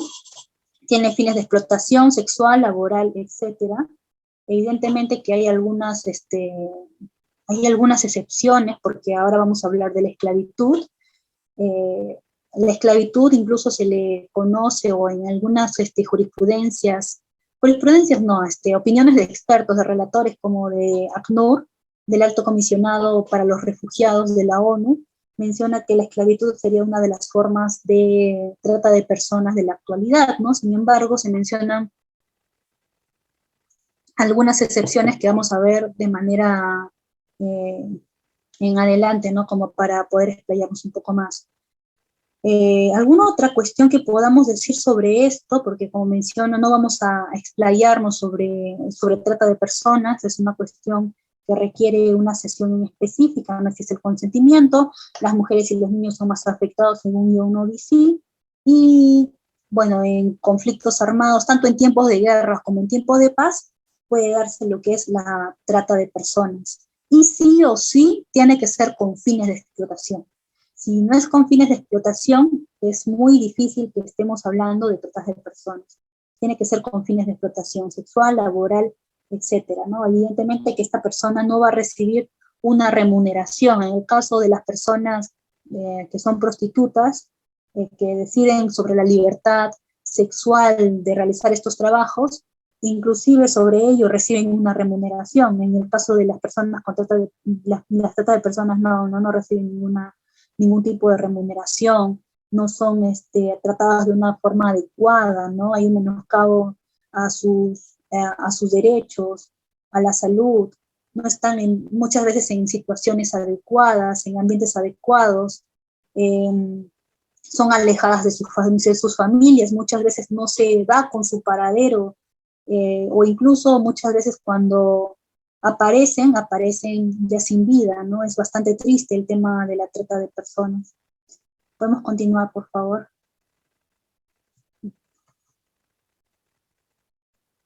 Ahora tenemos lo que es la esclavitud y ya estamos tratando de culminar. Tenemos en el artículo 5, específicamente del pacto. Anteriormente en trata de personas no hemos tenido una cuestión específica que nos hable sobre la trata de personas. Sí nos habla de la trata de esclavos, ¿no? Pero no sobre la trata de personas de manera específica. Nos puede hablar sobre la integridad personal, la libertad y todo eso, pero la trata de personas no. En el caso de la esclavitud, el pacto sí es bastante claro de que se prohíbe la esclavitud. Se prohíbe la esclavitud y la trata de esclavos estarán prohibidas en todas sus formas. Ninguna de las formas van a ser permitidas, ¿no? Laboral, incluso se puede interpretar como sexual, ¿no? O sea, una forma de trata de personas, pero no viene a ser mencionado como tal. O sea, todas las formas de esclavitud, esclavitud sexual también. Nadie será sometido a servidumbre, que servidumbre ya vendría a ser otra cosa, ¿no? Si bien es cierto, la servidumbre existe dentro del Estado, no como servidumbre, sino prestaciones hacia el hogar, ¿no? O labores domésticas no remuneradas o incluso remuneradas, ¿no? No tiene que ser sinónimo de servidumbre, que es una forma parecida a la esclavitud también. Nadie será, en específico, nadie será sometido a ejecutar un trabajo forzado u obligatorio. Justamente lo encuadramos en libertad porque ya viene a ser estos presupuestos, ¿no? Manera forzada u obligatoria. ¿Qué quiere decir esto? De que no ejerces tu libertad para decidir sobre si realizar ese trabajo o no. Podrá ser interpretado en sentido de que prohíbe en los países en los cuales ciertos delitos pueden ser castigados con la pena de prisión acompañada de trabajos forzados. Evidentemente que si una persona está en prisión o se trate de un prisionero de guerra, ¿no? A la luz del tercer convenio de Ginebra, no puede ser sometido a ningún tipo de esclavitud, no pueden dárseles trabajos forzados que atenten contra su integridad personal, ¿no? Que haga un menoscabo a su integridad personal. Tal como vemos, así una persona esté privada de su libertad en centros penitenciarios, obviamente por cuestiones de sentencias fundadas en hecho y derecho, o ya sea prisiones preventivas, no pueden ser sometidos a esclavitud y el Estado tiene que garantizar sus demás derechos. No se considerarán como trabajo forzado obligatorio, y aquí vemos las excepciones, ¿no? Por ejemplo, una verbigracia, eso lo pueden leer sin ningún problema, pero una verbigracia que una vez, junto con un compañero, ¿no? Anteriormente se estaba preguntando y era bastante curioso. Lo que reconoce el Estado peruano son las 8 horas laborales. ¿Qué pasa si tu jefe te pide quedarte más tiempo y no es remunerado? ¿Sería una forma de esclavitud?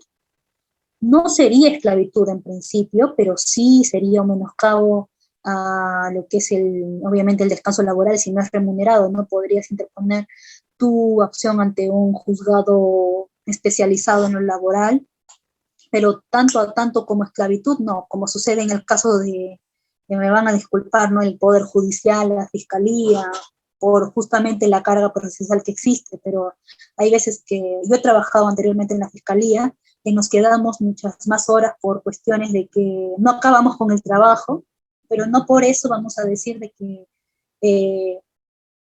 hay esclavitud o se nos está cometiendo lo que es la esclavitud para con nosotros, ¿no? No se trata de eso, tampoco se lleva por ese lado. La esclavitud es considerada incluso como una forma de trata de personas, según ACNUR.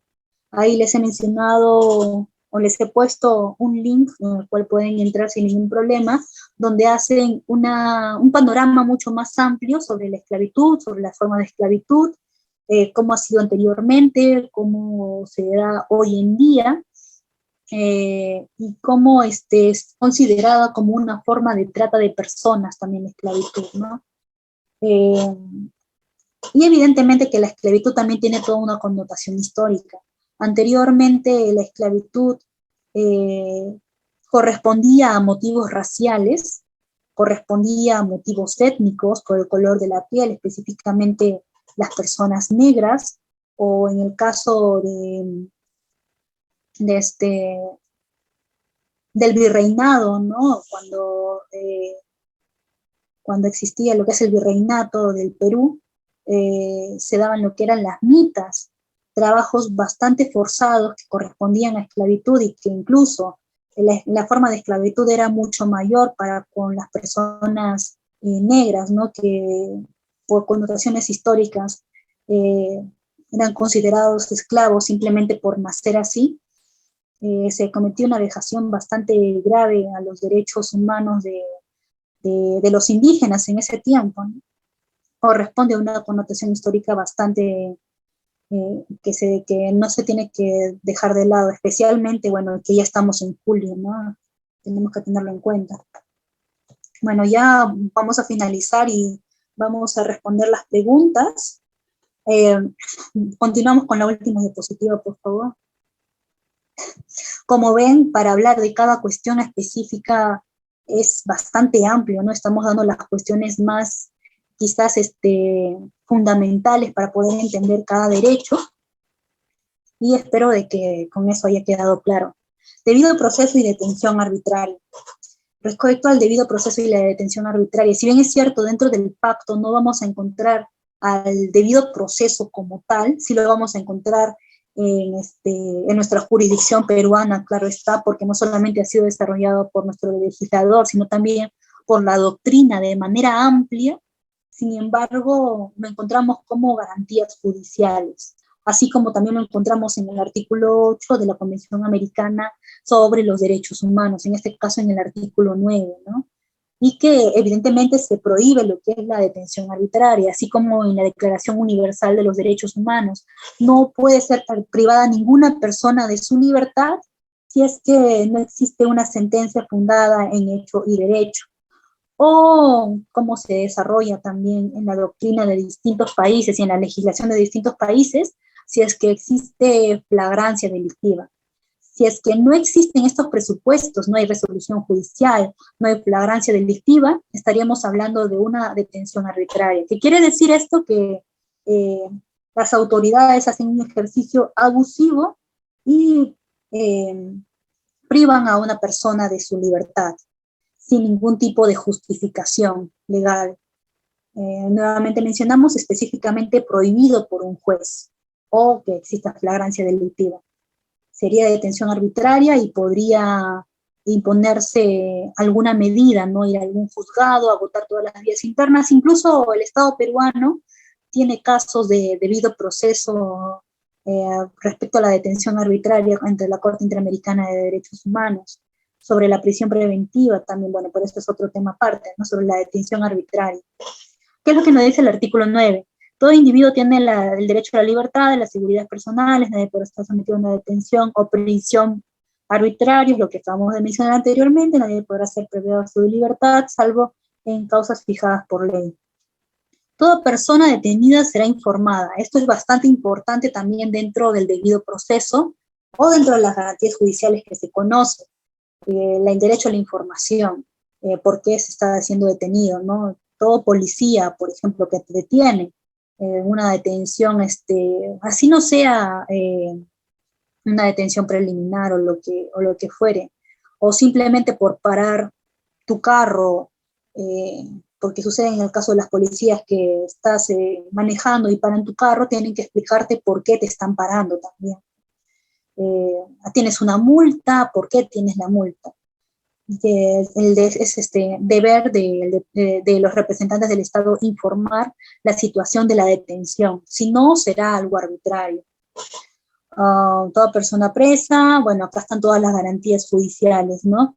Llevados a un juez sin demora, que sea visto ante un juez competente e imparcial.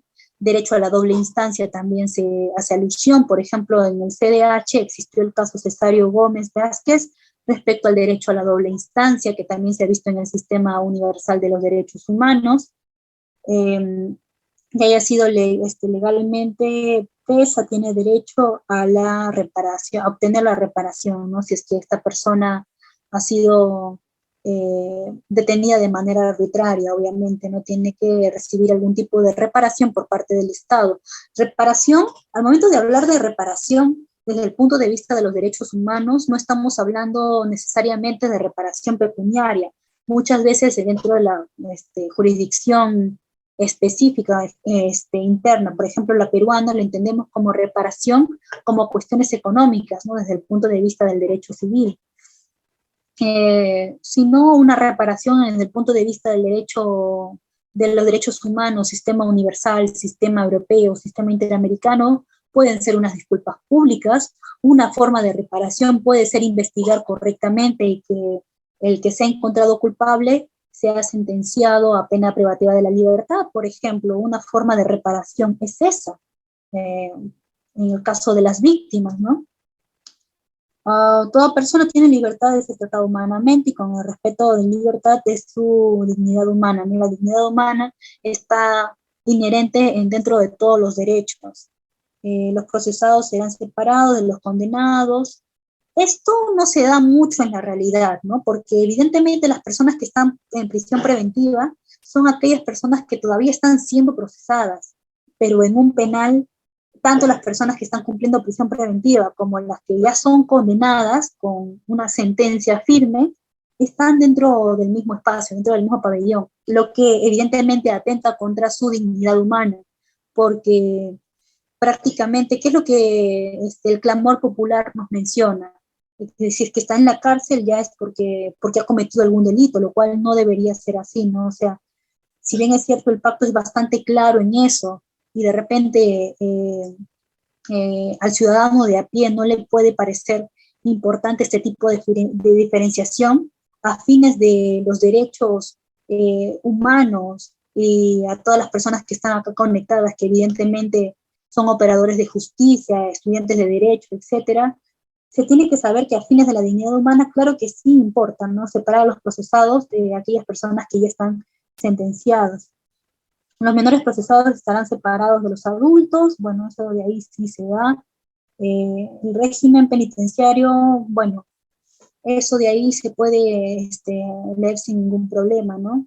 Pero la cuestión es esa, que la detención arbitraria es prohibida por el derecho internacional de los derechos humanos, porque atenta no solamente contra la libertad que hemos visto anteriormente, sino también contra las garantías judiciales o el debido proceso.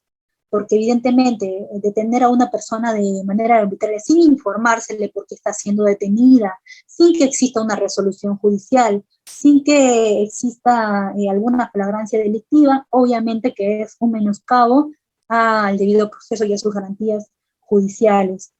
Bueno, con eso vamos ya culminando. Sí, con eso ya vamos culminando, ya creo que vamos a llegar a las 2 horas. Perfecto, doctora. Sí, quizás tienen algunos participantes preguntas, no sé si pueden levantar la manito para que hagan la consulta respectiva, o en todo caso también dejar en el chat del Zoom. Sí, justamente ha habido preguntas que vamos a tratar de responder. A ver, ¿el doctor Raúl quiere hacer uso de la palabra, doctora? Ok, está bien. Doctor Raúl, adelante, puede activar su audio. Doctora, muy buenas noches. He escuchado muy detenidamente su exposición, su ponencia. Quisiera hacerle concretamente una pregunta en cuanto, digamos, a la libertad de prensa. ¿Cuál es su punto de vista concretamente sobre el caso de Julian Assange, allá en Inglaterra, en Londres, el cual está próximo a ser deportado a los Estados Unidos por una filtración, entre comillas, ¿no?, de información de espionaje, como dicen los norteamericanos? Muchas gracias. Muchísimas gracias por su pregunta. En sí no conozco el caso de manera detenida, como para darle una opinión bastante amplia sobre eso, pero en casos de espionaje, por ejemplo, sabemos que, y como lo mencionamos anteriormente, respecto a la obtención de información, si es que se trata de seguridad nacional, si es que se trata de orden público, todo lo que tenga que ver con la seguridad de un Estado y evidentemente se está realizando un espionaje, claramente sería un menoscabo a lo que es el derecho a la libertad de información, ¿no? Porque no se tienen, es decir, toda persona tiene el derecho a recibir información, pero existen esas excepciones que tienen que ser respetadas. O incluso si este espionaje ha sido respecto a la intimidad vulnerando la intimidad personal de alguna persona, de algún ser humano, también no es, haciendo un test de ponderación, los jueces evidentemente van a sopesar lo que es el derecho a la intimidad personal. Por ejemplo, el caso de las cámaras dentro de los hoteles, como se ha mencionado anteriormente. Bueno, hay bastantes intervenciones en el chat. A ver, el doctor Sí. Manuel quiere tomar también usted la palabra. Doctor Manuel, ¿puede activar su audio? Sí, buenas noches, doctora. Le habla el doctor Manuel Edwin Rosales Roque de la región Tumbes, ¿no? Bueno, aparte soy docente de profesión, ¿no? Lo que está mencionando referente a su exposición de la situación de educación, bueno, hay que recordarle que está de por medio el Pacto Andrés Bello, en donde los inmigrantes pueden estudiar en cualquier lugar de Sudamérica o que esté conforme al Pacto Andrés Bello. Bueno, mi pregunta está enfocada referente a la violación de derechos humanos aquí en el país, ¿no? Según el Informe Mundial 2020, Perú Human Rights Watch, en la cual hemos vivido 20 años de conflicto de la década de 1980 al 2000, en la cual lógicamente hubieron desapariciones forzadas, violaciones de derechos humanos, violaciones de mujeres, y lógicamente el informe de la Comisión de la Verdad y Reconciliación del Perú, en la cual lógicamente hay un estimado de casi 70.000 personas que murieron en este conflicto, ¿no? Mi pregunta es, ¿cómo está visto el Perú en el plano internacional de derechos humanos? Muchísimas gracias por su pregunta. Bueno, desde el punto de vista de desapariciones forzadas o de vejaciones graves contra la humanidad, pueden ser lo que son genocidios o lo que ocurrió dentro del terrorismo incluso, ¿no? Solamente para mencionar el sistema interamericano, el Perú es uno de los países, el país que más sentencias en contra tiene dentro del sistema interamericano. Eso quiere decir de que evidentemente el Estado, a pesar de que tiene de repente leyes muy bonitas, leyes que están dentro de la Constitución, dentro de diferentes, valiendo la redundancia, leyes, códigos, etcétera, muchas veces no se cumplen a cabalidad. Recientemente, y es una investigación que también estoy realizando para hacer el trabajo de fin de máster, el año pasado nada más se ha admitido, es decir, bueno, la Comisión Interamericana de Derechos Humanos ha emitido su informe final respecto al caso de La Oroya. El caso de La Oroya, ¿no? Y toda la comunidad de La Oroya que lamentablemente hasta el día de hoy sigue siendo vejada en cuanto a sus derechos a la salud, derecho a la vida, derecho a la información respecto a temas medioambientales o la toma de decisiones, ¿no? No solamente en el caso de La Oroya, sino en diferentes partes del Perú. A lo que voy es que nuevamente estamos en una que la Comisión Interamericana de Derechos Humanos ha presentado un caso más. O sea, hay casos que se van sumando y ya se verá si es que en su momento se dará la responsabilidad internacional al Estado o no, pero que hayan más casos en contra de que se presentan a la Comisión Interamericana de Derechos Humanos es evidentemente que no ha habido un arreglo amistoso y que todo se va a decidir por parte de los juristas de la Corte Interamericana de Derechos Humanos. Lo más probable es que sí sea contra el Estado, lo que va sumando más sentencias en contra y que evidentemente no solamente en cuanto a crímenes graves como son la desaparición forzada, lo que son muertes, genocidios, derecho a un proceso justo, en el caso de los jueces sin rostros, ¿no? Sino también a cuestiones medioambientales, o el caso de Azul también, ¿no? Por cuestiones de discriminación por identidad de género, por orientación sexual. También nos damos cuenta de que no solamente son cuestiones específicas como el informe que acaba de mencionar usted, sino de que varios derechos que el Estado no está evidentemente garantizando y que tiene que hacer algo al respecto. No solamente reparar a estas víctimas, sino de que hacer los esfuerzos necesarios para garantizar la no repetición de la vulneración de estos derechos, no solamente a quienes fueron víctimas, sino a quienes no han sido víctimas, pero de que en un futuro quizás si es que no se toman los esfuerzos, pueden sufrir alguna vejación respecto a sus derechos humanos. Bueno, no sé si hay otra pregunta o podemos responderlas del chat de repente. Sí, está bien, algunas preguntas del chat, doctora. Ok. Bueno, ahí menciona el Estado protege el derecho a la vida, incluso la misma que quiere suicidarse y es tentativa de un delito, claro que sí, ¿no? Es una forma también de proteger el derecho a la vida respecto al suicidio, es una muy buena intervención. Bueno, la igualdad material de hombres y mujeres es algo que hemos estado mencionando a lo largo de la disertación. Esto también hemos estado sustentando, ¿no? Se sustenta el derecho a la vida y la igualdad, pero en que la práctica no sucede, ¿qué hacer? Los estados tienen que realizar políticas públicas para que se hagan los esfuerzos necesarios para garantizar este derecho. Si es que no es así, se puede invocar al sistema universal o al sistema interamericano una vez agotando las vías internas. Si sabemos que el derecho a la vida es un derecho constitucional reconocido por normas internacionales, en ese sentido, ¿cuál es el resultado de la CIDH respecto a la protección del derecho a la vida, tanto en el ámbito nacional como internacional? Dado que actualmente hay una mucha vulneración al respecto, y como por ejemplo en la guerra entre Rusia y Ucrania, donde a diario están perdiendo vidas.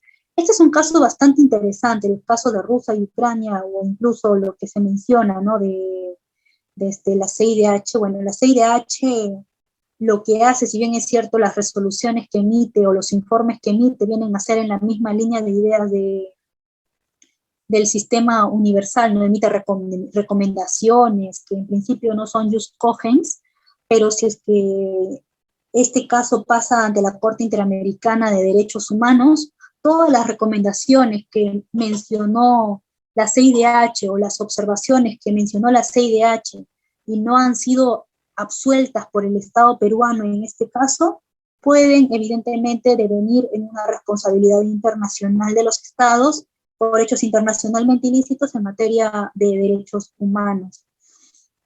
Claro que sí, pero la CIDH tiene un papel bastante importante porque a pesar de que sus resoluciones, sus informes, sus observaciones no son just cogens, informan a la comunidad internacional de la situación real respecto a un derecho en específico, ¿no? Y eso de una u otra manera es una forma de presión para que el Estado pueda cumplir sus obligaciones respecto a derechos humanos.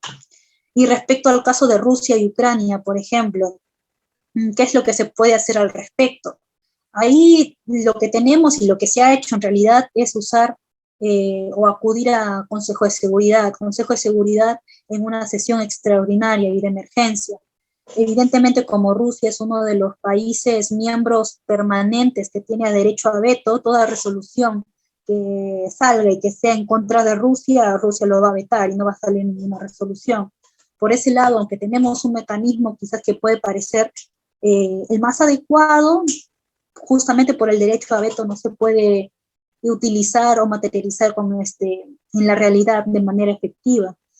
Otra de las formas que se puede realizar, quizás como se trata de dos estados que están en disputa por cuestiones humanitarias, por cuestiones de derecho internacional humanitario, puede acudirse quizás ante la Corte Internacional de Justicia. La Corte Internacional de Justicia justamente es competente para ver disputas entre estados, para interpretar las normas internacionales, tratados internacionales. Y aunque no se trata de tema de derecho internacional público puro, también se podría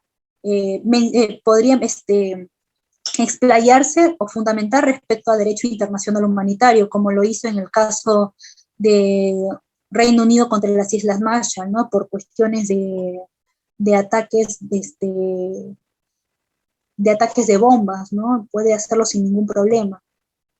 Bueno, y eso era respecto al medio ambiente, respecto a la flora y la fauna, pero se trata de una cuestión de derecho internacional humanitario que la Corte Internacional de Justicia podría hacerse competente, ¿no? Viéndolo por ese lado y viendo los antecedentes que sí se ha pronunciado anteriormente sobre el derecho internacional humanitario.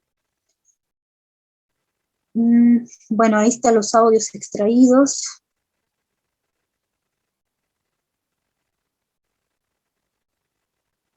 Siendo un caso muy emblemático, bueno, es el mismo, creo.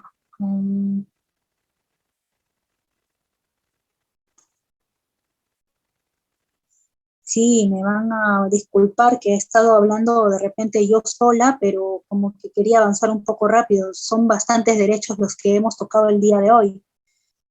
Doctora, en caso, la esclavitud no tiene oportunidad de decisión, creo que no. En el caso del paciente que piden eutanasia para darle fin a un sufrimiento en el artículo 6 de Derechos Humanos, sí, también la eutanasia puede ser vista desde ese punto de vista, ¿no? Eh, desde el derecho a la libertad. Evidentemente que la eutanasia también corresponde a una serie de debates y de legislación dentro de las diferentes legislaciones, ¿no? Hay países que se permiten eutanasia, hay otras que no, por cuestiones de cómo está la salud de la persona para evitar el sufrimiento y todo esto. Hay personas juristas, expertos, que mencionan que la eutanasia también sería un menoscabo al derecho a la vida, pero también se podría interpretar, ¿no?, que estaría violando el artículo 6. Al respecto, es cierto, no les he traído un estudio específico, pero tal como mencioné, corresponde a una serie de ciertos puntos que tenemos que ver. Pero en principio, sí, privar de la libertad a otra persona sin su consentimiento, en principio, claro, por sufrimiento, sí podría violar el artículo 6, ¿no? Al menos dentro de nuestra legislación peruana. Bueno, ¿hay alguna otra pregunta que de repente se desea formular? Si no, de repente damos por concluido porque ya vamos 2 horas, quizás se hace un poco pesado, pero espero de que así haya sido bastante rápido y de bastante general lo que hemos podido tocar, porque tocar cada derecho de manera específica nos va a tardar muchísimo más tiempo, haya servido de algo.